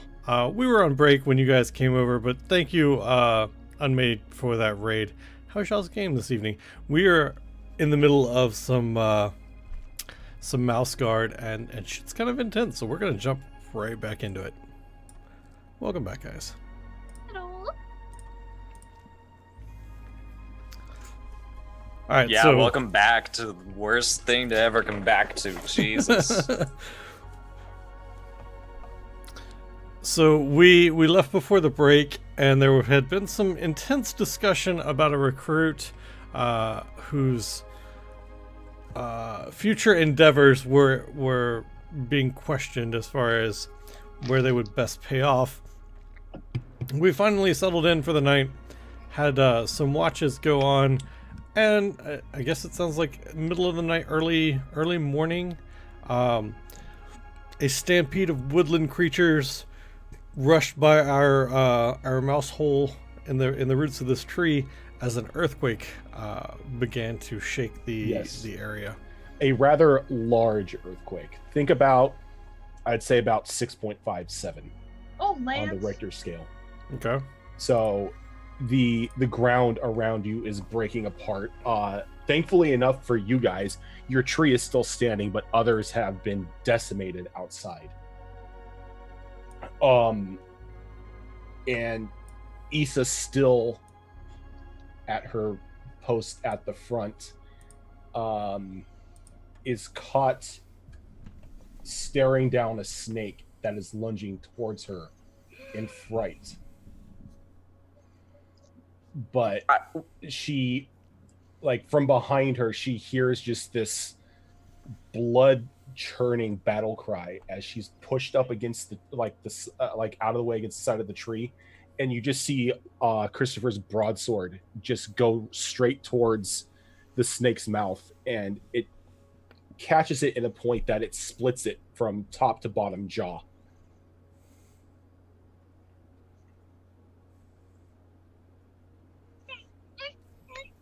But he doesn't seem to stop at that, as he just starts slaying into this corpse, just smashing it with his blade, and you just hear just like these grunts and these expletives coming out of him as he's turning this body to pulp. Are the venom glands intact? Nothing is intact. Fuck. Like, the entire Yep. upper body is now just this pile of pulp and gore.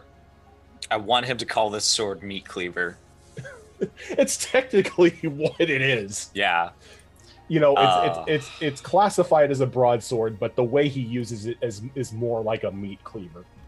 There is no finesse to it. It's all just brute force.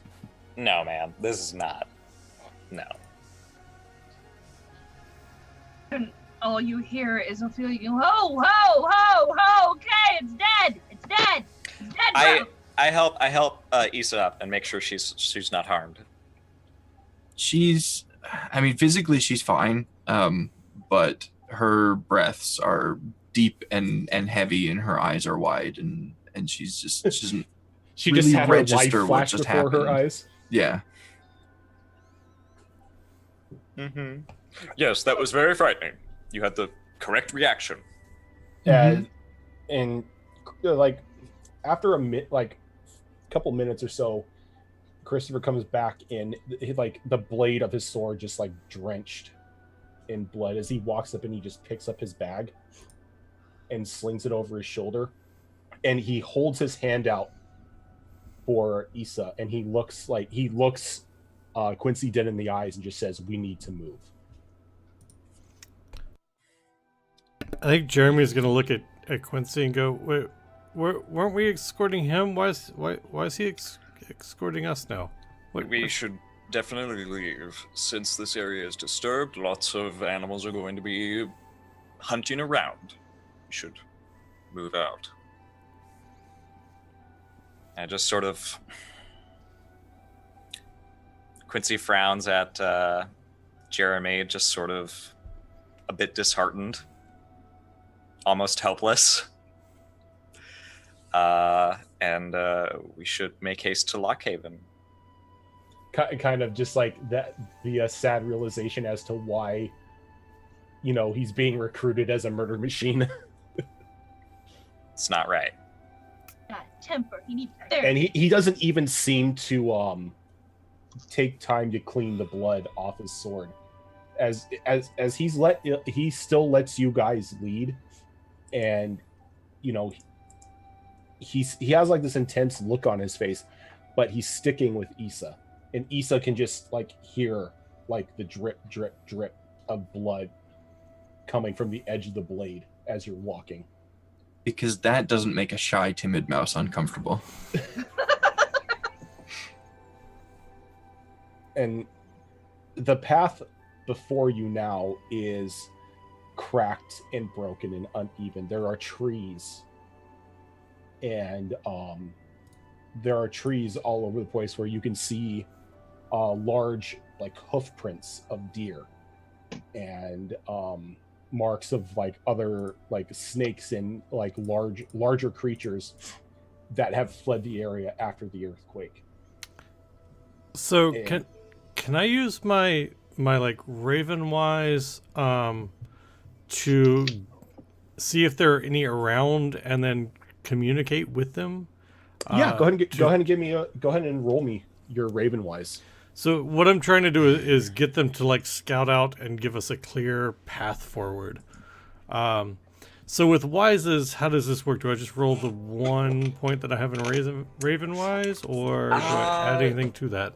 I think in first edition, you're supposed to just you can't have a skill that has 1 on it, so it would be 2 dice. Okay. Mhm. But that's first edition. No, it's still in it's still like that in this edition because you take a point and then add 1 to it. Okay. Yeah, it's almost like a skill almost. Yeah. All right, so 2d6 for that. All right. Got a success. An A success. You do recognize that there is a raven flying above you at the moment, but it doesn't seem like it has any want to come down and talk to you now. What with predators and whatnot being on the ground and the earthquake just happening, it seems to be getting out of the area itself. Can I climb a tree and go talk to it? It's not in a tree. It's flying off. Right, but if it's like flying, if I can scamper up a tree and like get to its eye level and get its attention. I'm fairly certain that Quincy is going to ask you what you are doing, sir. I'm gonna go talk to the raven and have it scout out for us so that we can get a clear path. But that's why Ophelia's here. Right, but the raven has better viewpoint. You understand that ravens are more likely to steal or kill us than help. Nah, it's fine. No,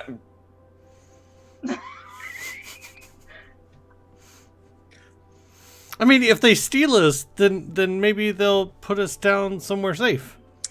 no, sir. Well, they wouldn't want to put us down somewhere where we would get hurt, because that would defeat the point of stealing us. If we are confronted by a raven, then yes, we can certainly try to make things diplomatic. But our prime priority is to see Christopher here to Lockhaven. Right, and if we can see where we're going, we'll get to Lockhaven faster. Ophelia, That's what have you the- suddenly gone blind? Apparently she's deaf too, or mute. You're All not of the gonna above. speak? Yeah, Ophelia, the road ahead is a little more rough than what it was the previous night, as there are points in time where you have to climb up raises in the ground due to Yep. the earthquake. But you're able to do it, though you come to a part of the road that is completely blocked by a large tree that has fallen down. And there's no getting over it, is there? We can climb You can climb. or go around. But I will take this moment to look at Christopher and say, it's a bit odd And Captain Erebos so very much would like you to move beyond the wild country when there's clearly good work to be done in the territories. Like I just saw. Especially after this calamity. But that's why she wants me. Because my skills, I mean, in the words of someone as yourself, my methods lack tact. I don't necessarily fight to defeat. I fight to kill. You fight to defend. You did so once. And in defense, I kill. Slaughter, even.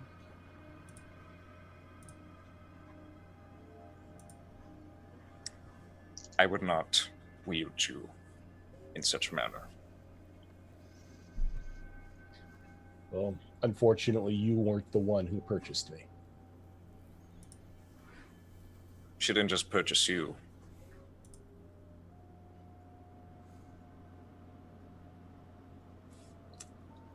Let's climb. Do we... Ooh. Is this going to be something like a Pathfinder or nature? Pathfinder, to find a safe way up the log. I got Pathfinder too, guys. I have 3 in Pathfinder. I am willing to bet that I have nothing in Pathfinder. I am correct. Issa, would you like to try?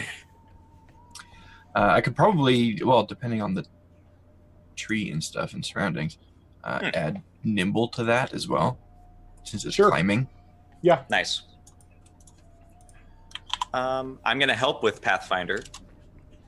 Okay. Okay, so that would give me a total of 5 then. Can anybody else help? Um, I mean, I don't have any points in it, but I'm there for moral support. right. You can help with other skills. I do have Scout, if that'll help. Yeah. Okay. Scout can definitely help because you can like maybe have more of an observant eye as she's trying to find a path. Okay. What So you do get, I have? get another dice from my Scout. You might get one from Ophelia too. I got a scout as well.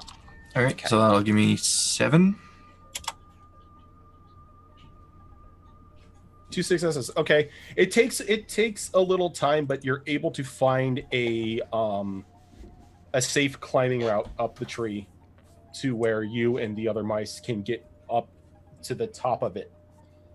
And looking down, there's kind of a something like tugs at you, Issa, in almost a primal fear fashion. As looking down near the other side of the tree, you, like the cracked side, you notice what looks to be a funnel web.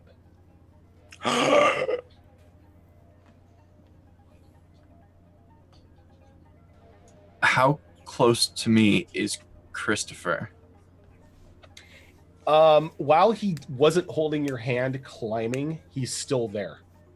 Is he within arm's reach of me? He's still holding your. He's like when you get to the top, he holds your hand again, because you pretty much have like asserted dominance over him at this point.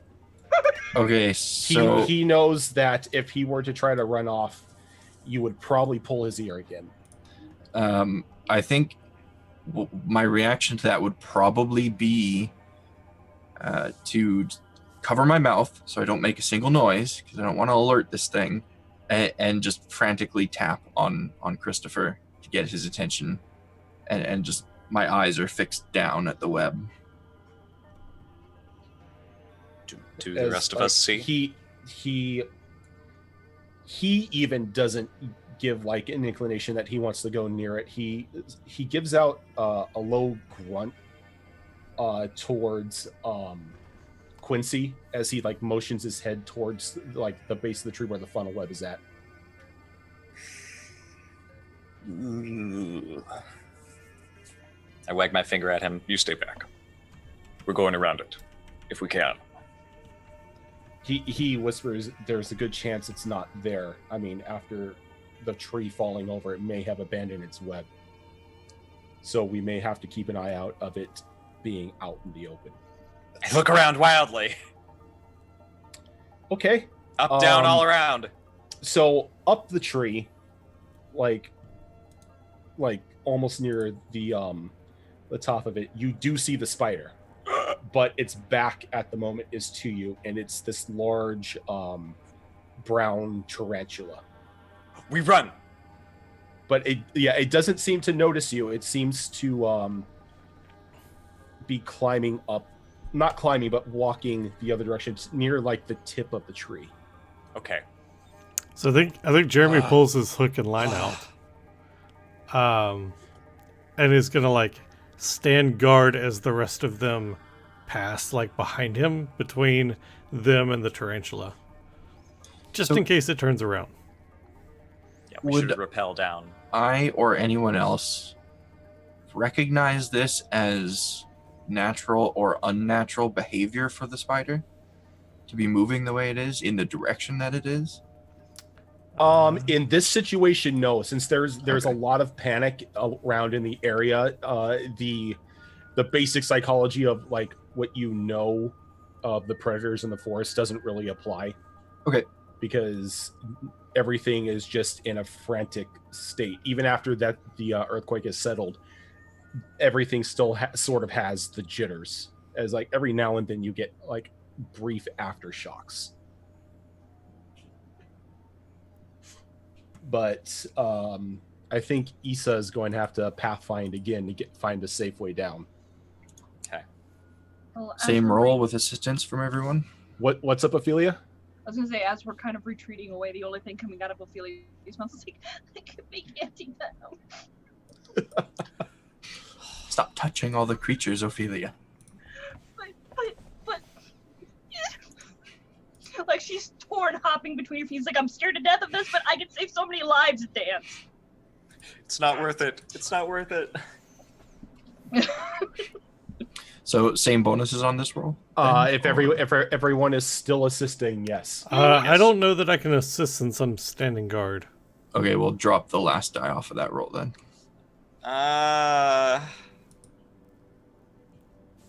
All right, so still 2 successes. You're able to get down without an issue. You don't fall into the web. So,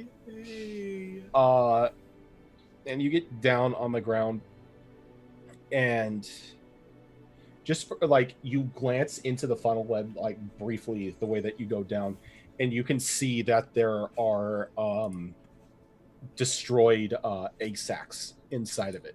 Yes. As the earthquake and the falling over have killed them. That's good. That's very good.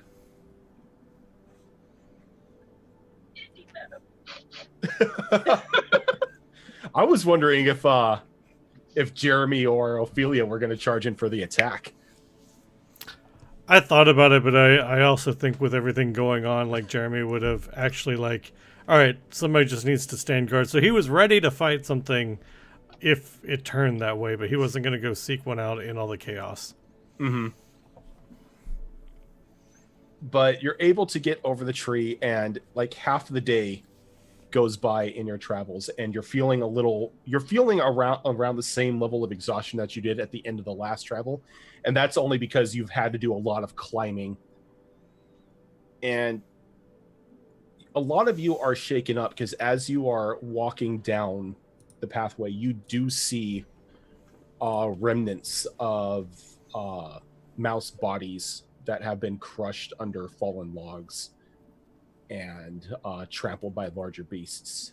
And it's not really a pleasant day for any of you. And you begin to wander, and off in the distance you can see, that's not the image I want to see. There we go. like off in the distance, you can see the start of Ivywood or Ivydale. Oh, Though man. you see smoke above it. Oh. We should stop in. Well, it is technically your quote unquote halfway point because you went through Ivydale from Lockhaven when you It's went to true. pick up Christopher. So it's pretty much the same way that you're going. But it doesn't look fun like it was last time. Let's go. We didn't see any guard cloaks on some of these mice, did we? No, you did not see any guard cloaks. A lot of the not even a lot. All of these were like civilians. Okay. I think Yeah. I think Jeremy is actually fairly quiet and shaken up by the whole thing because he's heard tales of these huge battles and these adventures, but he's never seen like an actual substantial body count before. So I think he's actually probably pretty quiet and sullen like this whole time. Like he's just keeping his voice down when he does speak, and he's looking around just kind of wide-eyed at the destruction. Yeah. Oh, gracious. In that case, Quincy sort of notices and says, all right, everybody. He gets his soapbox out. Let's get something straight. This is a terrible disaster that has befallen the territories. But, as always, the Mouse Guard must stand at the ready to help the towns who are no doubt in dire need of our confidence and our help. So, how about we put on a happy face and charge in, ready to do the good deeds that the Mouse Guard are known for. Ophelia, Medical daddy! And I start going to find the local hospital. Oh, well, boy. you guys aren't in Ivydale yet. You're about a day's march from it still. Damn! But Oh you can gosh, see it this off is in the early distance. for me. Yeah, Why did I do this outside the gates? Okay, I think just I think this practicing. is I think this is more to get everyone's spirits up because you see even Jeremy is being affected by these scenes, and he's usually the one that's always gung ho about going into everything, and the sight of Mhm. these bodies has just even offset the most hyperactive of your group. He's not that well. All right. Ophelia, Yes? can you give me another D4? Don't do it. It's a trap. Are you sure you don't want anybody else to do this? Nope, she's the one scouting. The scout needs to roll. Hey, Ah, thank you. you see 4 frogs instead of the one. Time to live up that story for real. So, Ophelia, you begin to lead everybody as you have over the over and under all the fallen logs and along the rough terrain. Who's in the back right now? Honestly, I think Jeremy would be. He's just kind of because he has fallen back, because he's just not. This is not super exciting for him. This is All right. like super depressing for him, because he realizes now that like all those adventures and battles and things that he idolized and looked up for, like they leave this kind of wake behind, and so that's just hitting him real hard. So I think he's like dragging feet. He's just not super motivated to get through here at all. Okay.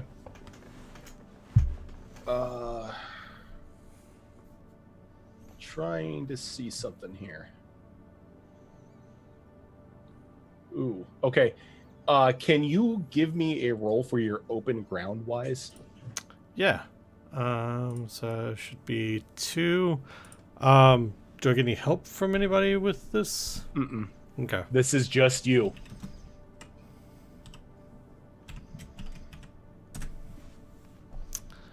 Hey, One success. success. I'll take it. As you're lagging behind, your nose catches a scent of something that you do not like. Is this something I don't like really terribly badly burned food, or is this No, something this I don't is- like a cat? This is a fox. You have caught the scent of a fox trailing you.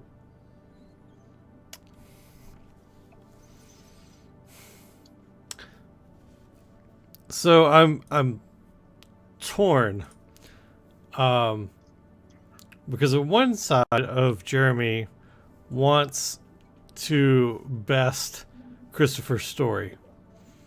The other side of Jeremy wants to call Christopher on maybe what Jeremy suspects is some bullshit. And like maybe maybe Christopher just found that tuft of fox fur hanging from some barbed wire. I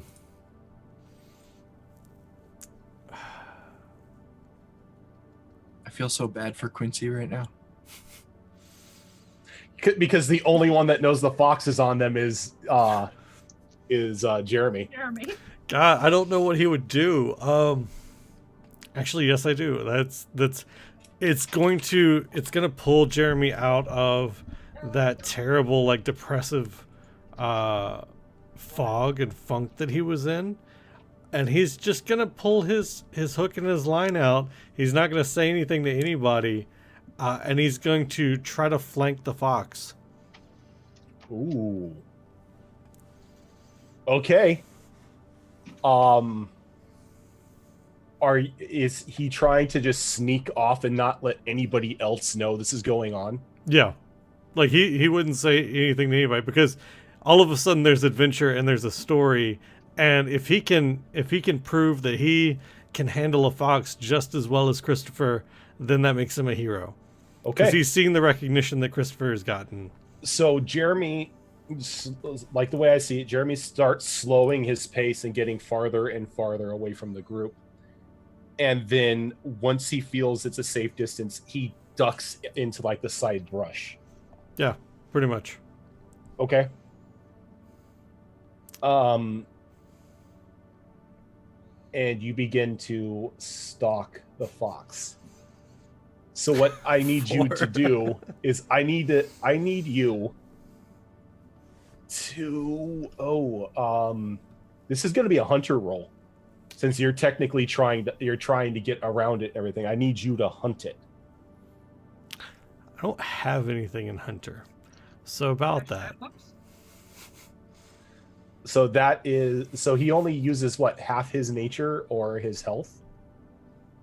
I believe it's nature. So I have 1 in nature, so about that. So you roll 1 nature. Okay. You should have at least 3 nature, I think. Should I? No, his answers. My and answers everything- to those questions, I was he has super 1 people nature. like. Yeah. The answers to nature shouldn't reduce your nature. Oh, do they not? I some misunderstood of- that then. I believe some of them do reduce your nature. I think they reduce skills like fighter. Let me see here. Very yeah. possible that I just misunderstood that then. Oh, you know what? You probably. Oh no! You know what? You're right, because there is. I'm looking at your guys' sheets right now. What did you do? Yeah, everybody should at least have a base nature of 3. Okay. Well, everyone starts off with a base of 3, and Yeah, there but it are can't there go are. any lower. Okay. Oh, it can't go Not, lower not than 3. unless not at the start. Okay. Okay. All right. So you have a base of 3. Okay. That's my fault because he did take answers that say reduce your nature by 1. So It's starting fighter skill by 1. Oh. I think we just got confused if you answered yes or Okay. no. gotcha. That we were supposed to do something. Probably. All right. Yeah. So that kind of helps you also, out there. you can't use nature for beginner's luck. You have to use will or health. So this is probably a health Oh. check. Okay. So yeah. half of let's health, give you health. Yeah, half of health. Round it up. rounded up, so 3. Okay. 3d6. All right, so this is me attempting to hide and stalk and flank the fox. Okay. Are we able to notice his absence? 3 successes. You are like going like full Solid Snake here. Like you are like dipping through the trees and like jumping under branches and like pressing yourself against like looking around and everything. You are like bobbing and weaving through the forest, like just the sense of having a heroic tale to be able to best somebody who's headed out to be a killing machine, just getting your adrenaline pumping. Yeah, I'm gonna give everyone here, I'll let everyone just see if I don't even think anyone needs to roll for anything. Well, what's our pecking order, so to speak? I think Ophelia's in front, probably. Ophelia's in front, and probably, Ophelia, it goes Ophelia, Quincy, and then you and Jeremy. Okay. So I think what I'm gonna say, like a couple minutes pass, and in Quincy, you feel that it's, because of your group, rather quiet. You don't hear any writing in a quill or talking about heroics or anything like that. It's very uncomfortable. And you go to turn around for a moment and you don't see Jeremy.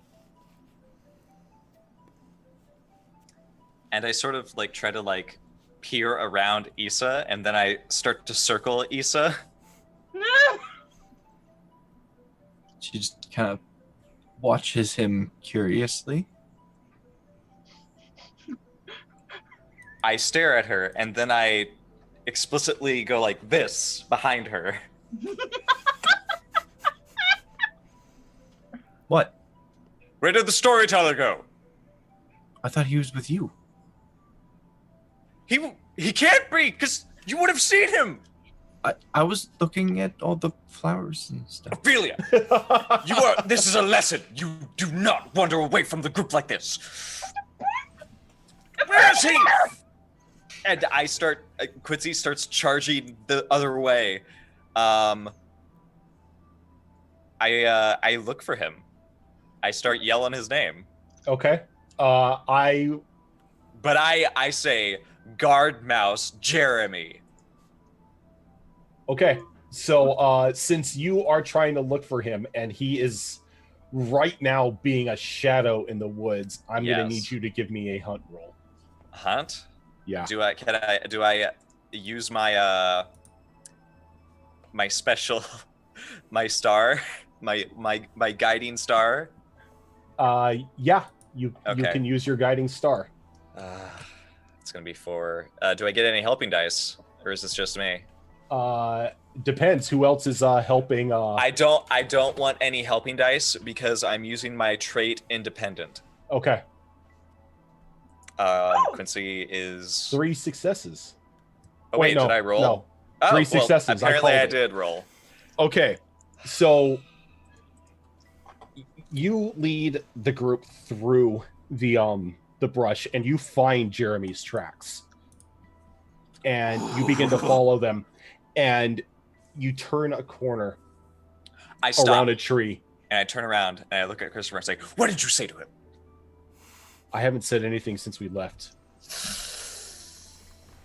And you just hear this slight humming of what sounds to be a hook and line spinning as you look around the corner.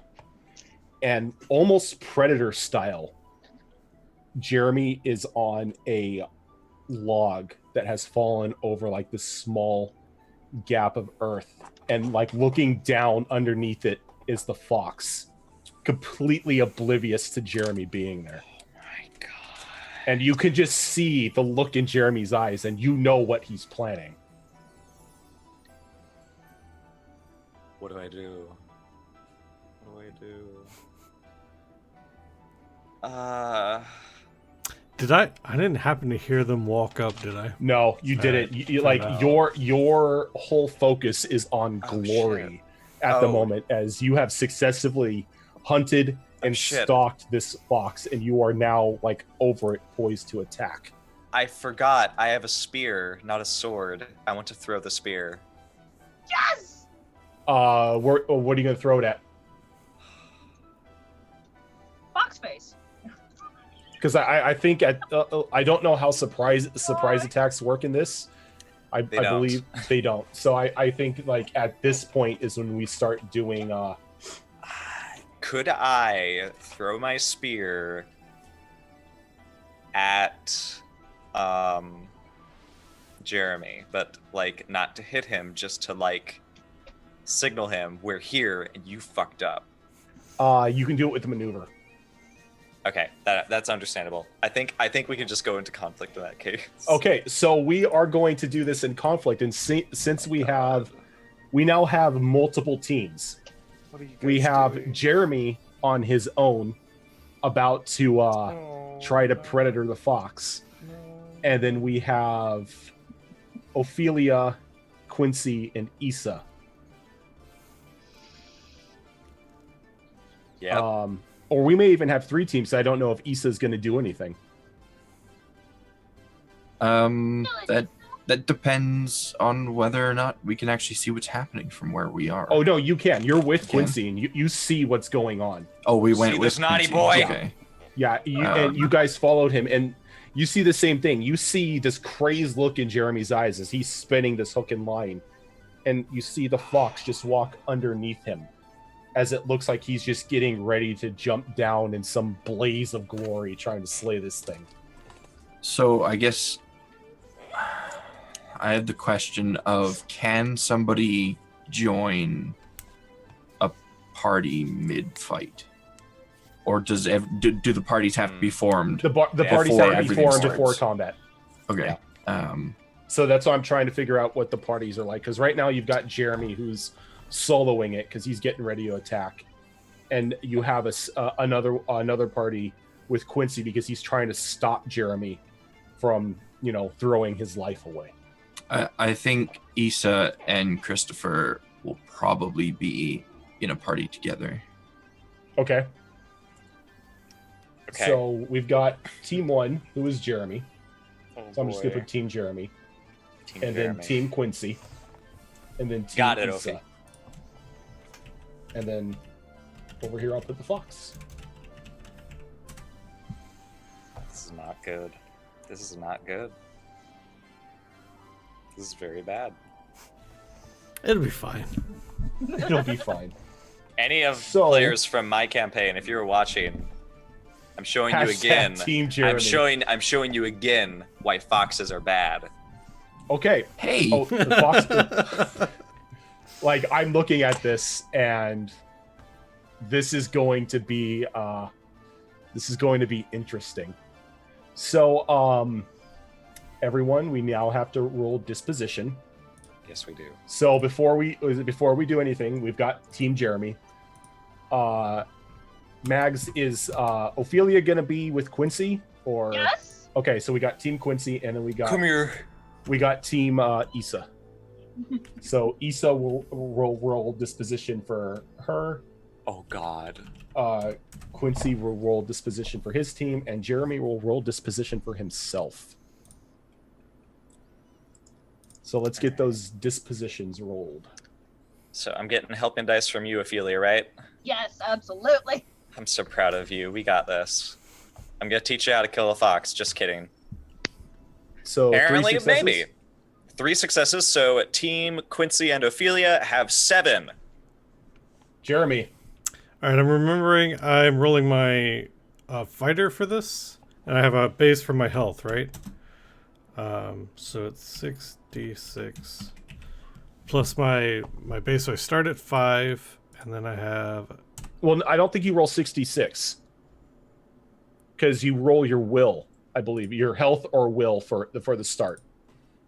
I thought the baseline was it was either nature or health, and then we rolled fighter for. Not on figuring out top what- of it. Oh, okay. Not on top of it. That's just for the fight itself.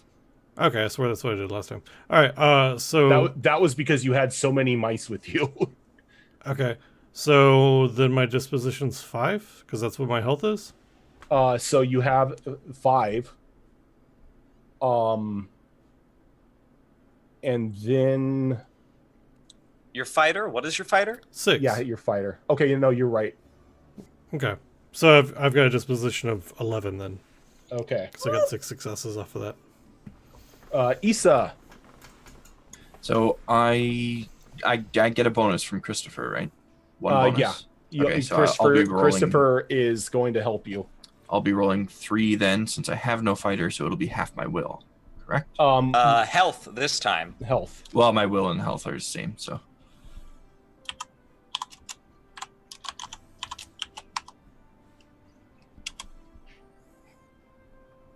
Three. Nice. Okay, So- so we'll have 7 then. Not bad. All right, and for the fox, this is going to be where is the fox? I just had it, and not good, Fox is dead. Yay! HP fox. It buggered off. No, it didn't bugger off. It has a nature of 7, by the way. That's Oh. fine. That's fine. This is fine.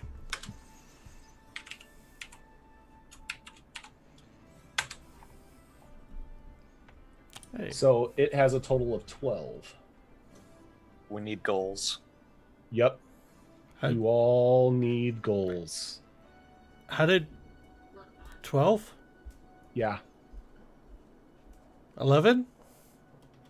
7 plus 4? Oh, you're right. I was just Actually, making no, sure. No, 12. Yep. Okay. It's got something. Okay. I'm gonna make our goal, Ophelia, to save Jeremy at all costs. Cracks knuckles. I think Jeremy's goal is to get the fox off their trail. Oh lordy. Issa, you get to write a goal with Yep. Christopher. I think. Don't even go there. Yeah. Yes. See, we're all paired with our ships. Ophelia and Quincy, Christopher and Issa. Issa. Issa, Jeremy and the fox. Jeremy in his book. I think. I'm not sure how I feel about that.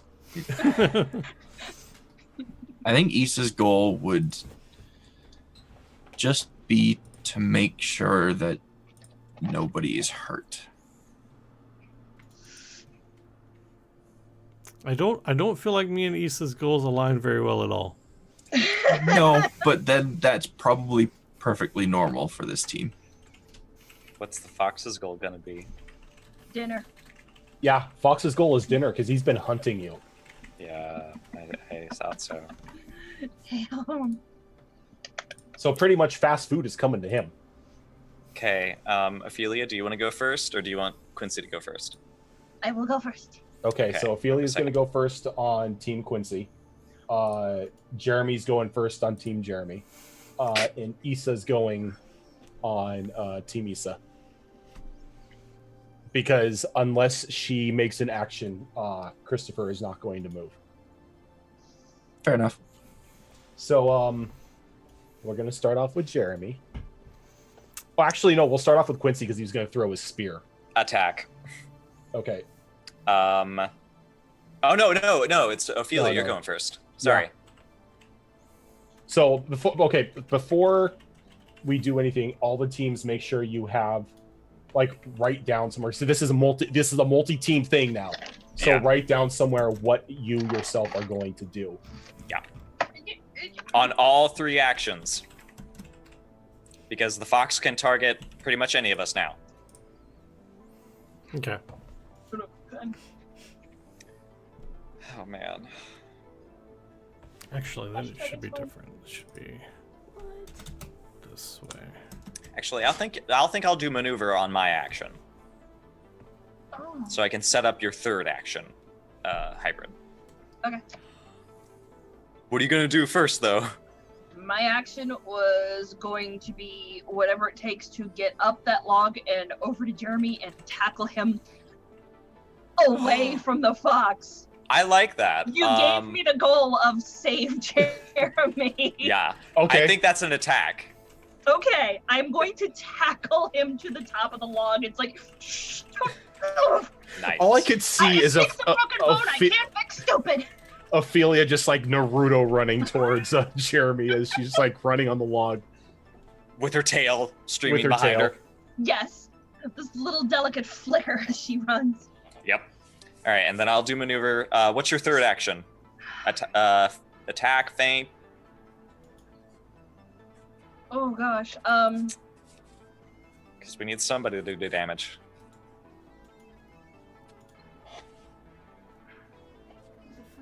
Probably a feint, because if it doesn't notice me, I'm hoping it doesn't notice me once I tackle him. My next move is going to be a feint and attack where it can't see me. Or Cool. hopefully it doesn't notice me. So you're gonna knock him out of the way and jump off on the log and stab him yourself. Exactly. Exactly. Stealing her thunder. Ophelia with the kill steal. Nicely. All Good job. So I feel since Jeremy is being I'm so sorry. being attacked here, Rude. that's gonna take away from his disposition. So Mags, you can give me that attack. Okay. What am I rolling? Do I get to roll a challenge against this or anything? Or what my actions are, or what? How does this work? What are your I actions? think anyway? we have to direct our actions against a certain team. Okay. Yeah. All right. Well, my actions are all directed against the fox. So maybe we should do Jeremy's first against the fox, Okay. since they're the ones that are likely to compete against each other. All right, Jeremy. all right. So in my head, I'm on a log that's over like a trail or something that the fox is walking down, and I'm looking down on him, right? Yeah. Okay. You're pretty much like on like the balls of your feet with like your hook in hand. You see the fox walk underneath you as it's like sniffing the ground and going away from you. So my first action is going to be to maneuver and try to get in a good position with this thing to where like I'm on its snout and kind of like as close between the eyes as I can get so that it doesn't have a good chance of biting or getting to me easily with its paws. Okay, so So I'm trying to basically like just land on its head and maneuver. I guess that's a maneuver for me and not really maneuvering him, but I want him to be in a position where he can't attack me easily. So I Gotcha. guess it is a maneuver. it's a maneuver. Okay, because he is defending. Okay. So this is going to be a verse roll. All right. And spears give what? Is it 1d to attack? Those who have a spear. You're muted. Spears give 1d to maneuver. Hook and line gives you plus 2d to Plus attack to maneuver. Okay. So I have 8. Okay. And swords give you 1d to attack, correct? Mhm. 1d to any action you choose for that conflict. Okay. So you go down. Go ahead and roll your maneuver. Ah, 2 successes. terrible ones. Aw.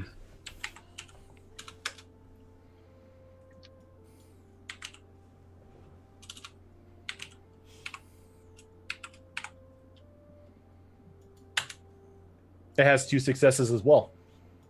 Okay. So what do we do in the event of a So- tie on this? Something like this. You just It's smack together. Okay. Neither of you gets what you want. Exactly. Yep. So you leap from the log with it in hand. But it seems to notice you as you're moving through the air, and it like rears its head, almost trying to smack you out of its way. And you end up colliding, but nothing really happens between the two of you. As you just pretty much now are like staring one another down. Okay.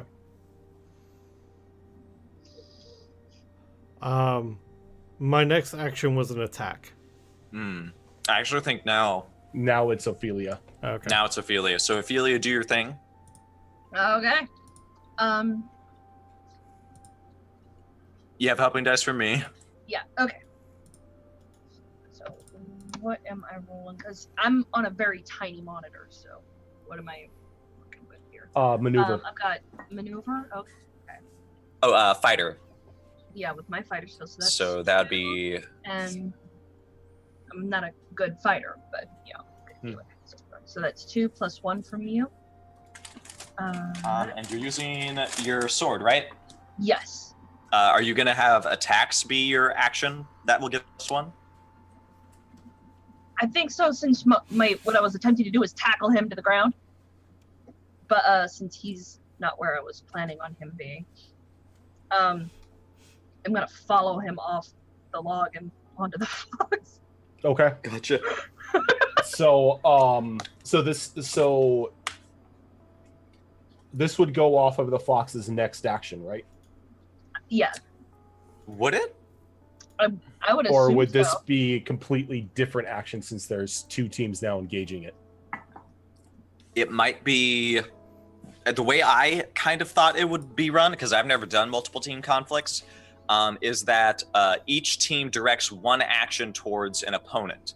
Yeah. And Okay. the actions only interact if both teams target each other. Okay. So it would go off of its second action then. No. Because she's aiming At at the fox. Jeremy, isn't she? Yeah. Oh, I'm you're going aiming after at Jeremy. Okay. Yeah, never I'm Yeah. mind going after Jeremy. My Never mind plan then, okay. was though, is because Jeremy's already left where I was originally running, which was the Oh. log. He's already headed towards the fox, so I'm following Jeremy onto the fox. then. Oh, okay. Do you want to maybe like push him off? Oh, he's or, not on the fox. Okay. He didn't land on the fox. Okay. He's pretty much on the ground now, and him and the fox are like staring at one another. Well, I'm not gonna land directly on the ground because that's gonna hurt. So my action, I guess I'm gonna go with the attack is as I leap off the log, take my dagger and kind of like a pirate going down a sail, use the fox's side. That'll be my attack as I go down Alright. to the ground. Okay, and So now this that is against. This is this against, is against the Yes, fox. now this is okay. This would technically be against its defend in that case. So it'll be obstacle 2, we'll say. That's how I'd rule it, I guess. Okay. Oh, because since the fox doesn't know she's there. Yeah, but I guess. Well, like I said, this would kind of count as my my feint, since it's not aware I'm there. Then. Oh wait. Oh yeah, you did feint, right? As your action. Yeah, you fainted. Okay. So yeah, I guess the defend doesn't work. So it would be obstacle 0. Okay, so. So yeah, you're. I'm trying to find the table on multi-team combat here. Well, what we could do, because it's about that time, as well as we can come back to this next week. Give us all Because it time is, to look yeah, it it up. is 9:30. Okay. Yeah, because this is going to take some time to do since we have 3 teams. Yeah. And it gives me time to research this new topic as well. Yeah. Something that's never happened. Multiple teams attacking one target. So you folks that hung out with us and checked out Mouse Guard with us and the suicidal antics of Jeremy and crew, thank you guys so much for hanging out with us as we play through this and we learn the system. We do want to go on a raid tonight. This is something we do at the end of each night. But before we do, Hybrid Magpie, who are you? What do you do on the internet? I am Hybrid Magpie. I am a creative caster here on Twitch. I do emotes, overlays, digital art, and just anything you need to spruce up your channel. I also play the occasional video game. All right, HP Fox, Nope. who are you? What do you do on the internet? I am HP Fox, and I'm the manager behind The Hunter Wild. We have a community-oriented variety cast here on Twitch, and it's true variety. We spent the last couple days playing a game called Getting Over It. If you've never seen that game, I don't really know how to describe it. It's QWOP, but with like climbing A a man mountain. in a pot Yeah, climbing a mountain with with a a sledgehammer. sledgehammer. Yeah. It's actually a a deeply philosophical game as well. There's commentary that runs as you reach certain points in the game, and it's actually quite an experience. I think right now he's playing RimWorld, and we have plans for large launch events in the coming months. So stop by and say hi. All right. Rojan, who are you? What do you do on the internet? I'm Rojan Quest. I am a variety broadcaster here on Twitch and the co-DM here on Dungeons & Distractions. Over on my channel, I play a variety of RPGs, fighting games, FPSs, looking into going into MMOs. Currently doing a full playthrough of .hack GU Last Recode. We are on episode 2, and that's probably going to take me through like the end of November, beginning of December to completely finish. Right on. 4, who are you? What do you do on the internet? Oh, gracious, it's me. My name is Four. I come from a fabled land known as On the Forefront, where we do lots of role-playing games, including Mouse Guard. In fact, primarily Mouse Guard. In fact, we have a community game called the Eastern Marches, which, if you don't know, is in the style of the Western Marches. I also it's something that everybody can join. Like, if you join our Discord, we will like help you build a character and get set up if you want to learn this fantastic game that you have been coincidentally watching. I also do a D&D campaign on Sundays, but unfortunately everything I just said is kind of on hiatus because I might be getting a full-time job pretty soon, working with, spoilers, it's horses. So we'll see where that goes and how that will impact the channel in the future. But I'm just happy to be here and play this fun game with you guys. Right on. Thanks for joining us. It's been a blast so far. I'm having so much fun.